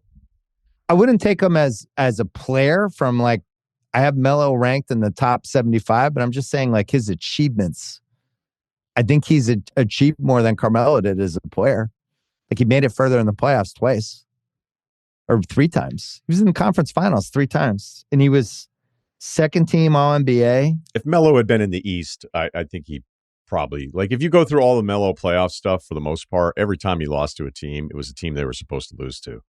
I've heard that argument, but it doesn't explain 2009 when I felt like they pretty easily could have beaten the Lakers. And I don't feel like he had a good enough series personally. That's fine. In that series. Fine. But all right, Paul then you George got me on the one. 2019, first team All NBA. I don't know. I think he's had if you're going to compare him versus Carmelo, and I was a Carmelo defender forever.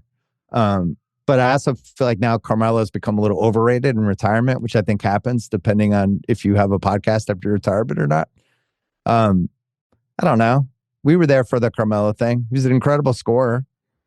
But the Denver years, pretty much all the way through until 2009, were disappointing, right? Then pushing his way to the Knicks and making them basically trade all of these assets that actually could help him if he stayed. I think that he gets dinged on that. Yeah, there's nothing. He doesn't even have a moment. You know, that used to be my Vince Carter argument, was like, where's the playoff moment? Because for the longest time, and I know you'll be right down the middle on this one, like people were actually trying to argue like Paul Pierce against Vince Carter before the 2008 title. Yeah. And you would just go, come on, you know, there's a level to like, you've got to have some kind of playoff moment. And for Vince, for the longest time, like he didn't have anything. I mean, it might have taken all the way until like he hit a corner 3 for Dallas. So maybe it's just because Paul George at one point was in this conversation of like, could this guy be the best player in the league? And, you know, I guess you could do the same thing with Melo, because early on, that's kind of how you looked at Melo. And then the playoff part of it, I can't sit here and defend it because it's generally really disappointing. But I think for George and some of those Pacers years, you were like, is this guy? And then it took forever for him to have like a playoff series. You felt like you could trust him. And that was like Harden-esque, you know, for him. It was like, what is going on? And then they had lost Kawhi. They had that Utah series where Utah, I think, had that really good record in that 2-year window. They ended up beating them. You know, they kind of got Gobert stuck in this spot where he's trying to defend everybody.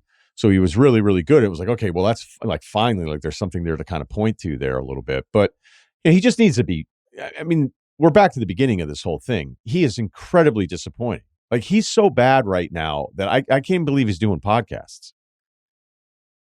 You would tell him to take a break? I would just be so embarrassed. Paul's going to be taking a month off? I mean, obviously, that's not going to happen, but I would be embarrassed being a dude who comes in with the 4-year max and like, hey, we need you to be the guy throughout all this Embiid stuff, you know? And Maxi's numbers aren't as good because I think Maxi was pressing and trying to go like, all right, I guess I'm going to take 25 shots and I have to raise the risk of like what some of my shots are here. I mean, is there any part of this that you would disagree with? Because even if he's older and all this different stuff, like, man, year 1, this is what it looks like. And it's just so frustrating. Well, what would scare me for a Philly fan is we've seen this with other players that all of a sudden were at a different level and you knew it right away. Like I always remember Jermaine O'Neal. And Jermaine O'Neal had those 2 years where he was getting traded around and people were still acting like he was 24-10 Jermaine O'Neal and just wasn't anymore. Usually when the stats drop this dramatically, they don't come back. That's what we've learned. You can go on Basketball Reference. You can look at any of these guys. There's some sort of level, especially if it's second half of your career, when your stats go from like here to here and that's just who you become. And we think it's coming back and it just never does. I'm still going to defend Paul George's 2019. I feel like that was a really good year, start to finish. Even like that Phoenix series, like he was kind of carrying them. It was like he'd kind of reached the 2019 OKC year was good. And then that Clippers run. And wait, I don't know what it is for Carmelo. What is it? He was 2013 Knicks season. Okay. Right. The regular season. Yeah. But you know what, dude? I'm sorry. I actually going to re-push back on your pushback. Because it's a double pushback? Yeah, right. Because if you look at the Thunder during those post-Durant seasons, okay, like they're getting blasted out in the first round. They lost to Portland in 5 games the year he was Right. third in MVP voting. And he has It one of wasn't those great. horrible game 7s where you don't even notice that he's out there. And look, we've made this joke before. It's a really simple test. Do I forget you're out on the court? Paul George should never be somebody with his skills, with that contract, with Philly's injuries this year, where you forget that he's on the court in the fourth quarter, and it happens all the time. It would be a fun podcast just to discuss Paul George's career for 2 hours. There's been a lot of ups and downs because the bubble was really bad. The year after was really great. You could go all over the map with it. Couple more storylines quickly. Let me just finish this Clippers point, though. Oh, please do. Because, their defensive profile is incredible. Lawrence Frank in this front office, they deserve all the credit in the world for doing something that I just don't think a lot of teams would have done. Most teams would have given Paul George the 4th year. And to your point, maybe that tells you something if they were so adamant of not doing it. But then again, it's it wasn't like he was going to play for free on the other 3 years. But I just laugh when I think about the Clippers transactions this year because it's almost like, hey, who are all the players Russillo doesn't like? Let's bring them in. The Harden one they need. They need his usage, the highest usage that we've seen from him in 5 years. But it's not just that. I mean, they have brought in Kevin Porter Jr., who they moved on from, who, you want to talk about playing your own game when you're out there on top of all the other shit you could get into with him. Bones, who couldn't make it work with Jokic. If there's, hey, man, all you had to do was cut. All you had to do was cut, and you would have got a second contract. It would have worked out. And a ring. Mo Bamba, who is going to just forever trick teams. They brought in Kai Jones. Okay. And then they were like, while we're at it, let's add Ben Simmons. This is an absolute anti-Russillo heater of roster movement. And they're pretty good. I kind of like the Ben Simmons move. Oh, do you? I didn't mind it. They're paying nothing for him. He costs $5. I'm okay with it. I tell you, that guy is all right, this Brooklyn thing's over. And then, I just love that it was actually a story. Be like, ooh, we're on Ben Simmons' buyout watch.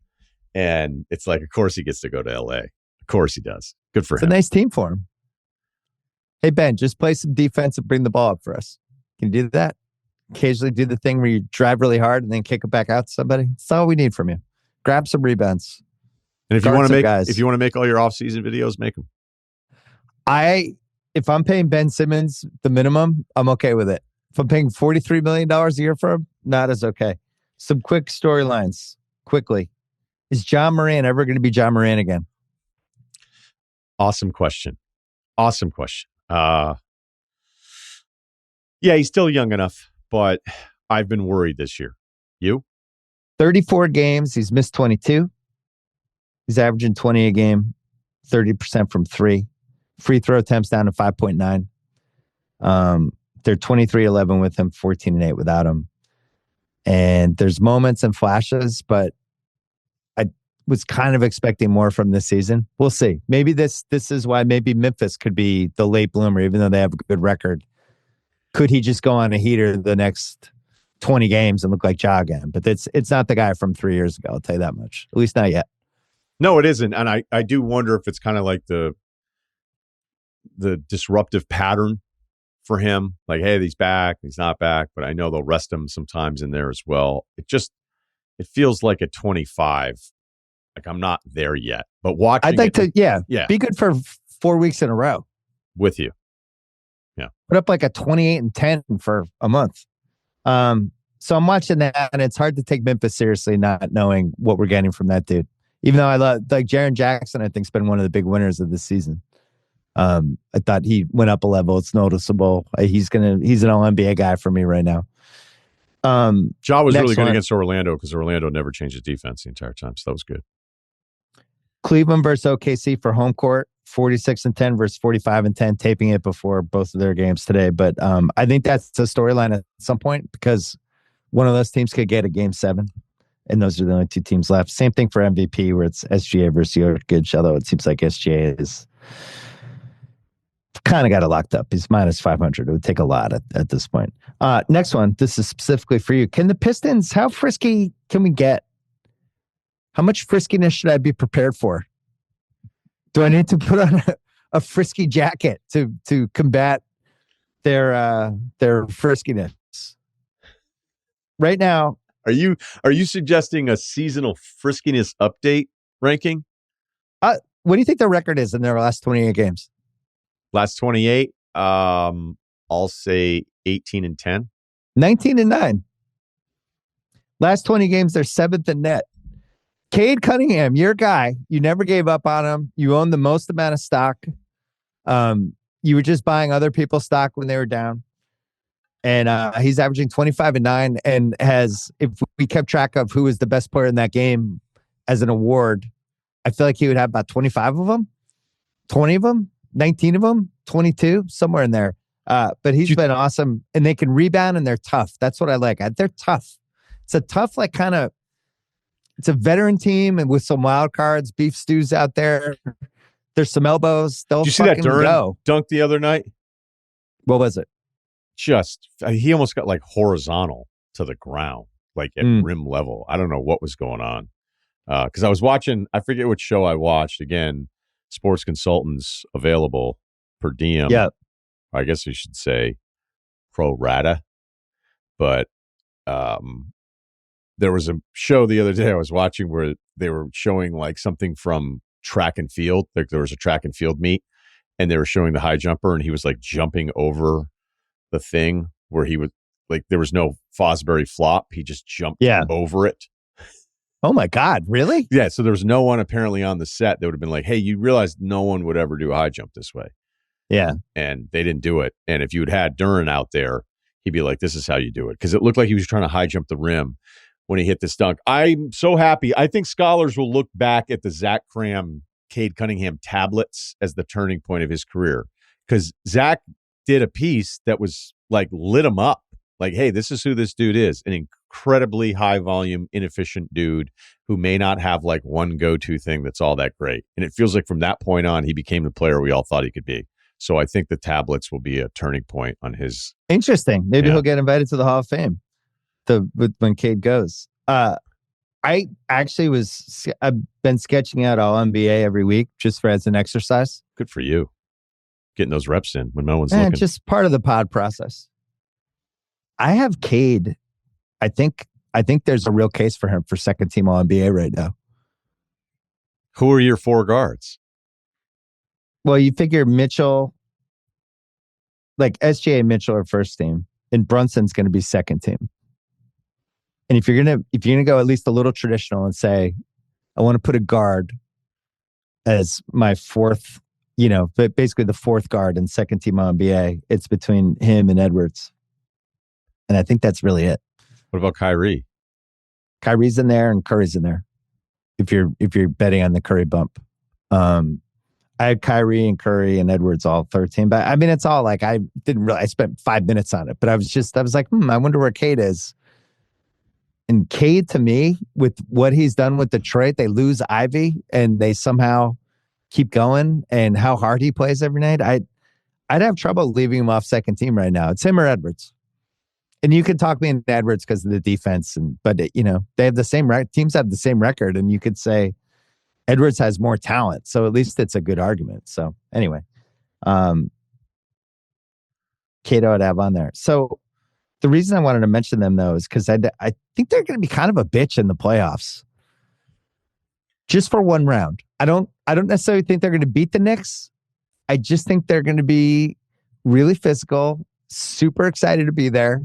And they have a really good guy at the end of these games who's not afraid of whoever the best guy on the other team is. And it's an unusual 6 seed for a conference that I think is pretty awful once you get past the first four. It's amazing what shooting can do when you have a guy who's going to have the ball in his hands as much as Cade. Because I've watched an Orlando game recently, and we all love Paolo. I think that's established. And whenever I watch them, I just think of there's just not enough spacing because Suggs is out. Right. This is too hard. It's if there was ever a team that would love a prime stretch five Porzingis to balance out all the other stuff the guys could do. And it's not like they had this massive overhaul this offseason because all the young assets essentially are still there. Although Killian, how about his possessions and passing the other night? Was KOC back. Wrong or just early? Some are asking. KOC he never gave up a stock. He's still holding on. Killian back in the league. Just the simplicity of a little bit more spacing. It's what every team, maybe there's just not enough shooting to go around, but every team should aspire to do that because it's just different. Your job is different now as his primary ball handler when there's just some people that you have to worry about. And look, last night's Denver game is a perfect example. The Lakers did not worry about any of those other guys all night. So, a couple more subplots and then we'll go. I mentioned the All-NBA battles. What's weird is the top 5 seem like they're locked in unless a Mitchell Brunson development can happen. But I don't know how if Cleveland's going to have the best record in the East and maybe the best record in the league, he's probably going to be first team. Anyway, worst rookie of the year race in a while. Tough. Castle's minus 175 on FanDuel. It doesn't even start. I went to the game Thursday night. It didn't start. 10th playoff spot, Russian roulette in the East. Orlando 7, Miami 8, a game and a half back. Atlanta 9 at 26-30. And then you have 3 teams that legitimately don't want to even make the play-in game. Chicago at 10, 22-34. Philly 20-36 now, and then, or 35, and then Brooklyn 20-35. Chicago, Philly, and Brooklyn, I don't think want to be in the playoffs. Maybe Philly's just going to have to stumble into it. You realize, though, this top, they have the 6th worst record right now. Imagine if they tank and they end up with the 7th pick and it goes to OKC. Which is almost what happened to Dallas that year. And then Dallas ended up keeping the pick and getting lively. Remember, they were right on the edge. Yeah, and everybody lost their minds because they didn't want to be a 10 seed when it was actually smart. I was one of them. Right here. Yeah, right I'm here. Looking right at you. I was talking about you. Right here. Who gives a shit? Are you still bothered? Do you ever drive around? You're going down Sunset. You're like, I'll tell you what, though. Fucking Mavs a couple years ago. Have you done it 0 times? I still stand by my foundation. You know what? I look back at my playbook, and the thought process was you have Luka Doncic. You always have a chance if that guy's in your team. The next year, they made the finals. Was I wrong? I think the criticism was outsized for what they actually were doing. Okay. I have no idea who's going to be the 10th seed. And what'll be funny is if it ends up being Chicago, which I think would be the team I would bet on out of those 3. Chicago, a team that openly tried to sabotage their own team at the trade deadline and still might make the playoffs. So you have that. Then you have Tankapalooza. The Cooper Flag stuff's heating up. Washington has a 4-win lead over everyone else. So they have 9 wins. New Orleans, Utah, Charlotte, Toronto, Philly is our top 6. And Utah's hilarious because every once in a while they look really good. Like I watched some of the Houston game, and Houston was really trying to win, and Utah's like, nah, we're gonna do this and watch this, and then we'll do this. And they just look really competent from time to time. And I don't know how they're gonna fuck up, but they seem pretty happy where they are. Or then they'll run a play where Keontae George in that Lakers game that I was at, I almost tweeted it out. Like, will you remember where you were when they came out of a timeout and Keontae George threw up a left-handed floater in the lane? I think it was actually a left-handed jumper. Maybe it wasn't out of a timeout. There was another play out of a timeout where I think they turned the ball over immediately. They have a lot of on-ball guys with confidence. I will say that about the Utah Jazz. But who do you want to have win? If you could go right now, win. Because, if you think Scoot and Cooper Flag the next 10 years, over under 3.5 titles. Trying to think. How many did the mid-'80s Lakers win? They won 5? 9 finals in 12 years. Listen, if this season, if any great thing happened through 50 games other than Dallas making the dumbest trade I've ever seen, we might be alive with Scoot. We haven't talked about this on a pod. We might be alive. We might be. It's still breathing. There's enough there, and he's young enough that I feel okay.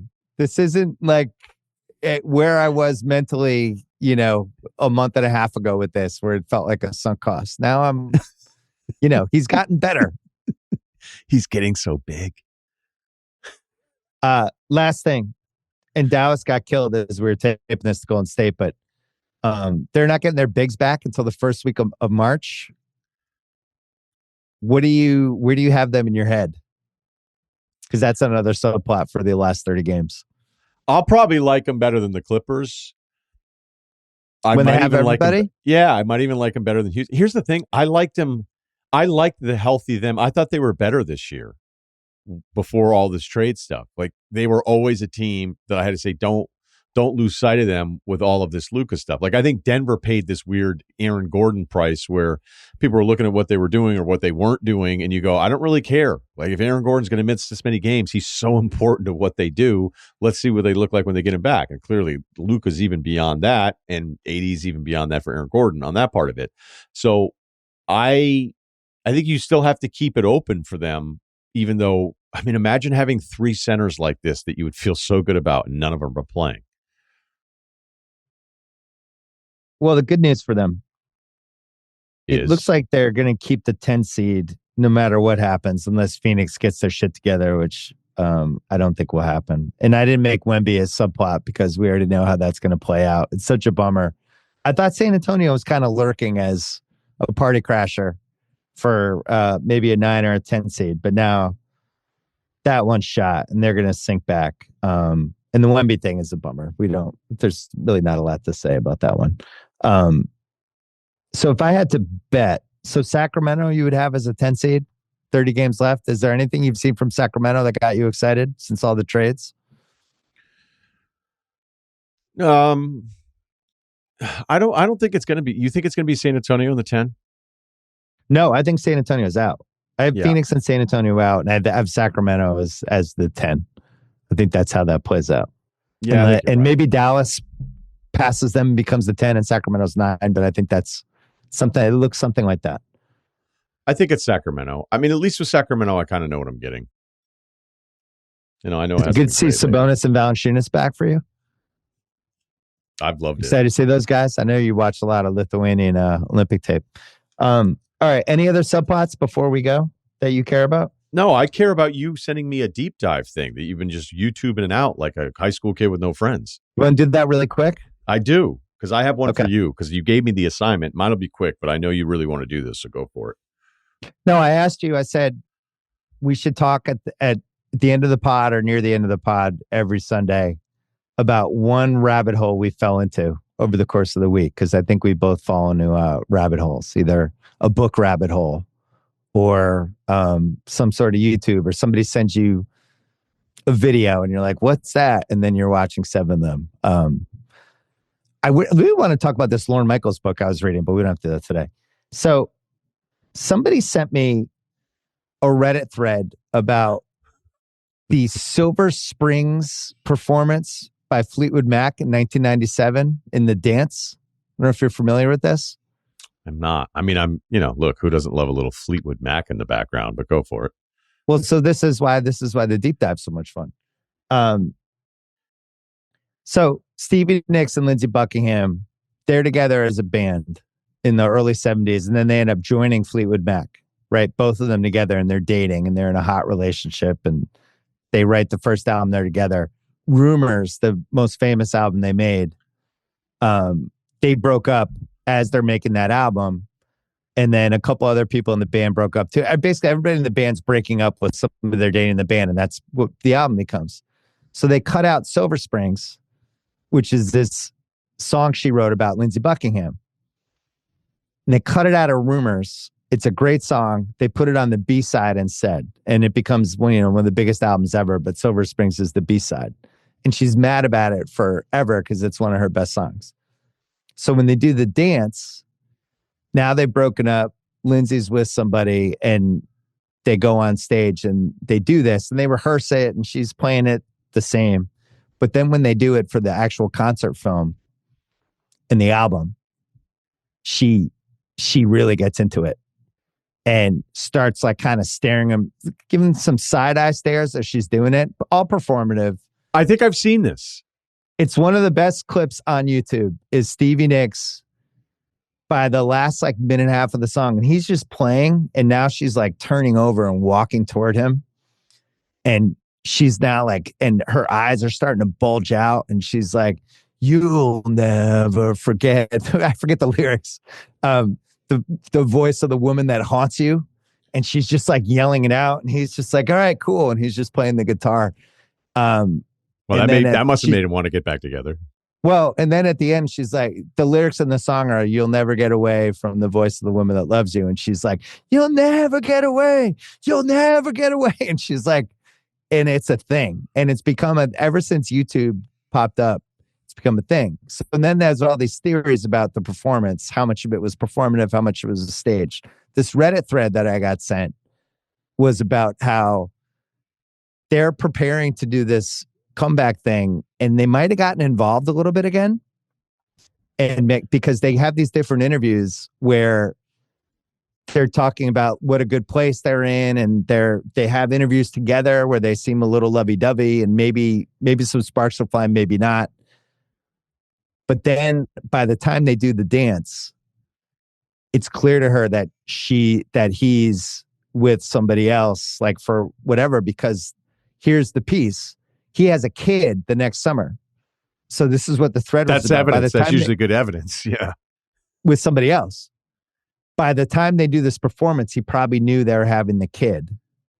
And this was when it maybe died for Lindsay. So the theory was, for Stevie. So the theory was when she's singing this, it's like within a few weeks of after she found out, maybe they don't have a chance to get back together.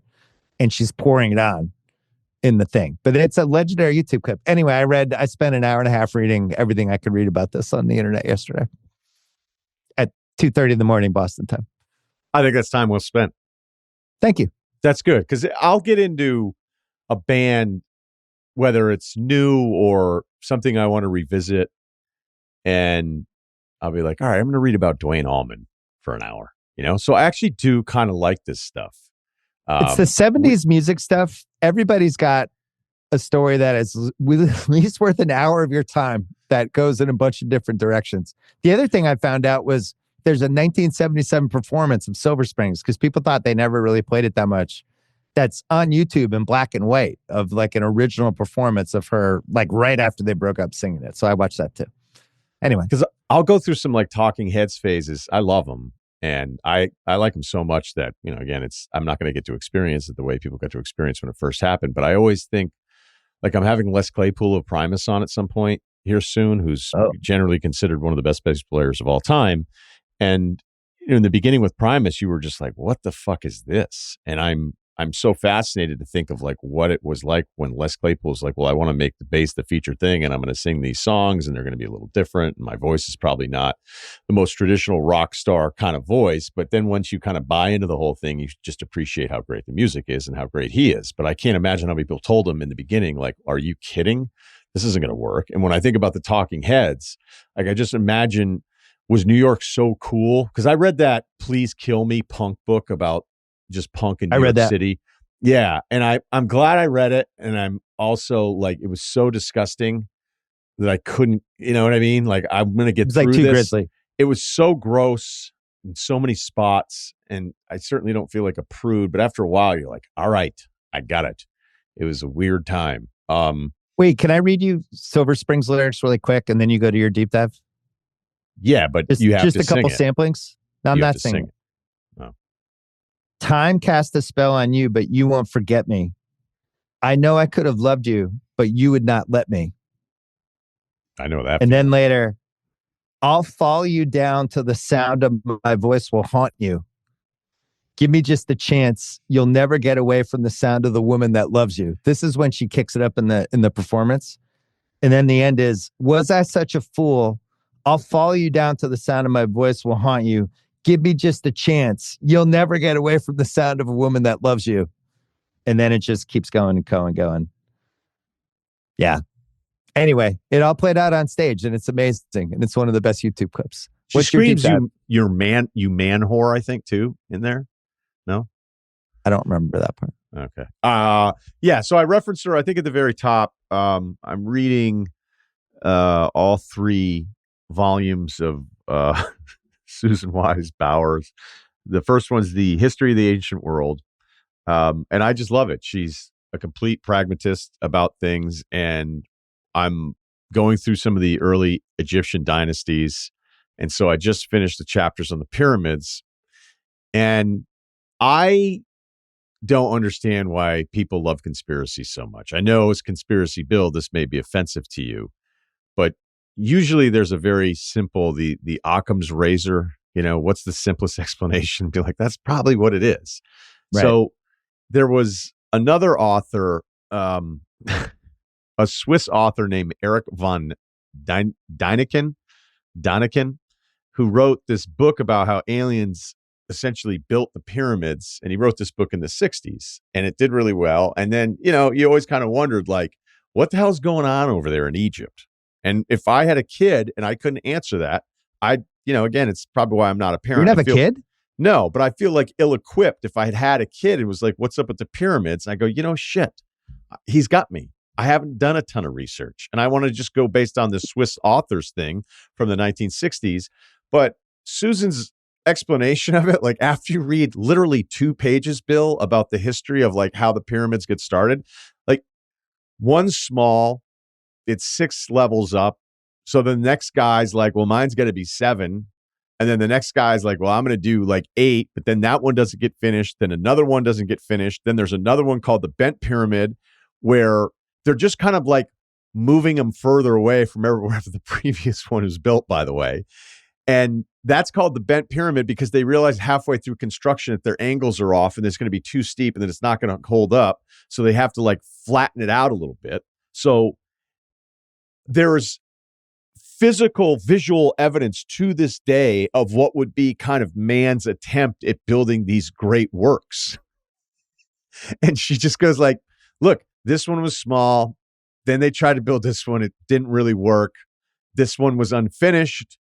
And then this one's like really screwed up.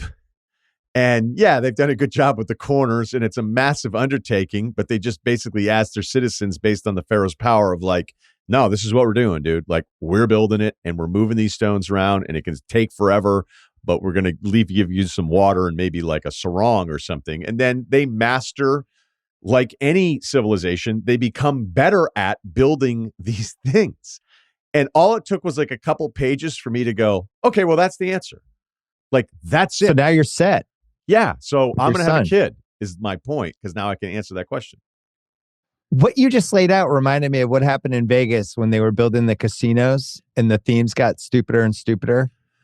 And they were like, we're going to have a casino. It's New York, New York. It's going to be like going to New York in a casino. And then somebody else would be like, whoa, I'm going to make a casino called Aladdin. And we just go and it's like being in a fantasy. And then somebody else was like, I'm going to create Paris. And it's just going to be like going to Paris. Except and then somebody else not. said, I'm doing Venetian. And it's going to be like going to Italy. And some of these casinos stayed and then other ones just, failed miserably. That's a really good, it's exactly, well, it's not exactly because I don't think anybody's ever accused, despite some of the weird Vegas stuff, of ever being built by aliens, but like not being educated on it and going, yeah, what is going on? Is it actually a perfect representation of all this mathematical stuff? Is it a reflection of the stars? Like all of these theories that I've heard over and over again. And then I never thought of like the simplest approach to it is that here's the first one, here's the second one, third, fourth. And like by the time I think it's like the 6th or 7th one, it's like, okay, now we've really got this thing locked in because we've been trying to build these things for years and years. And you go, oh, wow. All right. Yeah, that actually makes a ton of sense.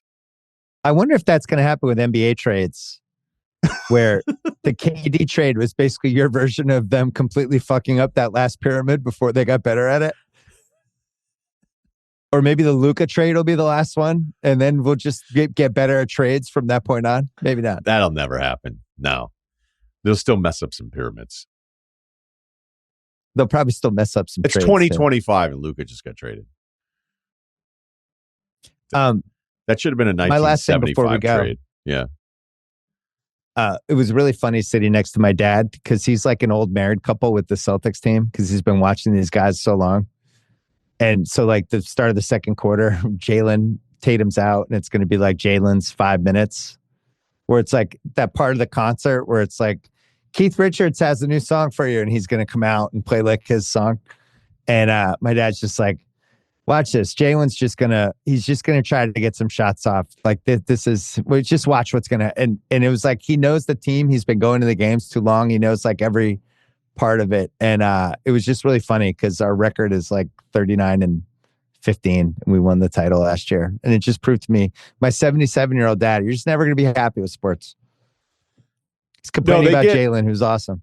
I think because they get older, and I'm going through this a little bit with my dad, where like he'll complain about something sports related, and I just go, "What are you talking about, man? Like, what do you not watch? Does your father not watch enough like other games?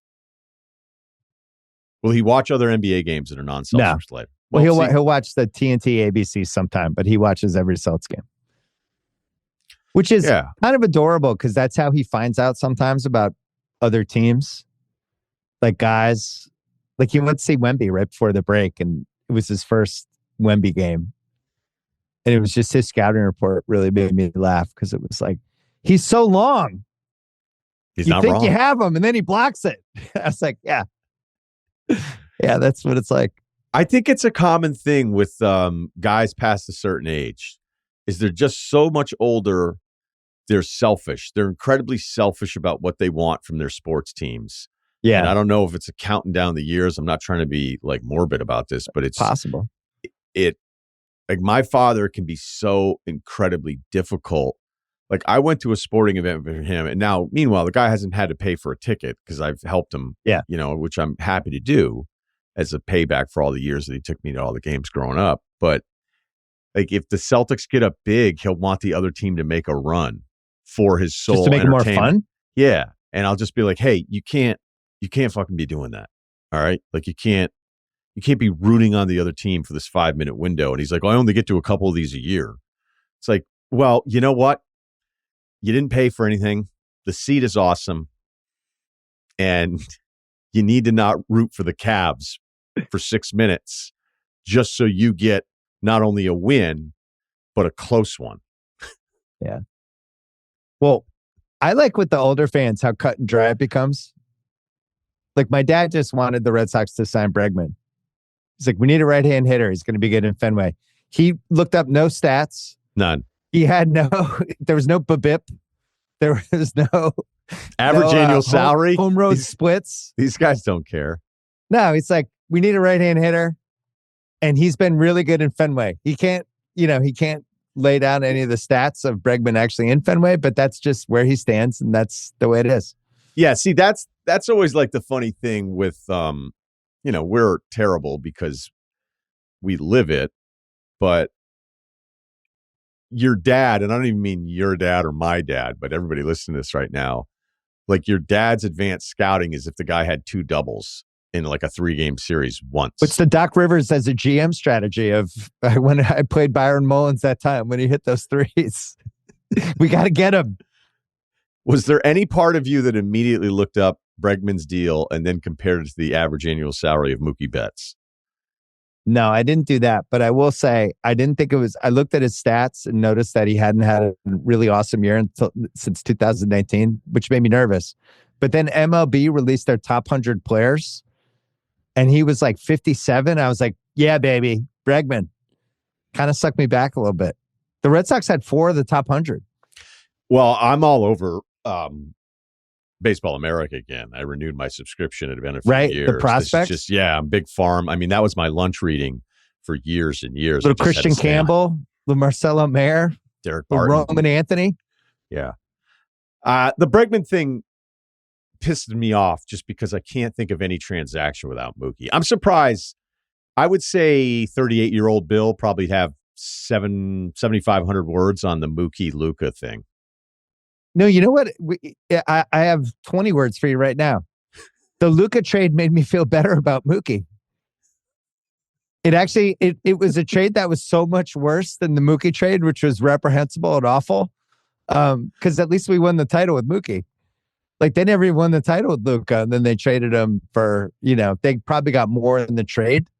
But I really identified with the Mavs fans because what they were feeling after the trade was like Red Sox fans on steroids and HGH, how we felt with Mookie, where but at least with the Mookie thing, we had time to prepare, and it seemed like it was headed that way for a year. It's like, man, they're going to fight. This is not going to end well. Luka, they had no idea. No, there was a lot of preparation on the Mookie thing, and I know it's not fair to do average annual salary because the Bregman thing can be a 1-year deal. But one of the things about like these commitments for these position players have historically been so bad in baseball. With him, you figure he was going to age right, and you just go like, look, what his deal will be in 7 years, average annual salary compared to like what you're signing for now, and then what it'll be as salaries keep going up. Although, that's another topic that we could probably spend a lot of time on, because I thought that ESPN baseball news was crazy. Like, it was like, wow, you guys are actually opting out of live rights. You're going to do it. And then Manfred just daggers. we didn't want to be on a declining platform or whatever he said. That I couldn't believe that. But he's setting the table because he needs to negotiate with other people, and he's trying to make it seem like ESPN was a bad partner, and that's why our ratings were down because they didn't push the game. I get why he did it. It's just really unusual. But I think baseball is a local sport, and I think we've known that for 10 years. And you and I have personally talked about it 10 times. I don't think people want to sit there, it's Sunday night, I'm going to watch the Cincinnati Reds play the Milwaukee Brewers. Like, nobody's doing that. And if they're Not doing anymore. it, they're 60 years old. Do you remember when you used to do it? Because I did it religiously. It didn't matter who was playing. It was Sunday Night Baseball, and I couldn't wait. Yeah. Days are over. All right. We got to go. Russillo, good to see you. We'll see you next Sunday. And next Sunday when Celtic City starts, the last segment of the pod, we're going to do some sort of topic based off of whatever the first episode was. So that'd be good to get some Celtics content in the pod. Fire it up. That's what the people wanted. They kept asking. Good to see you, Russillo. Good to see you.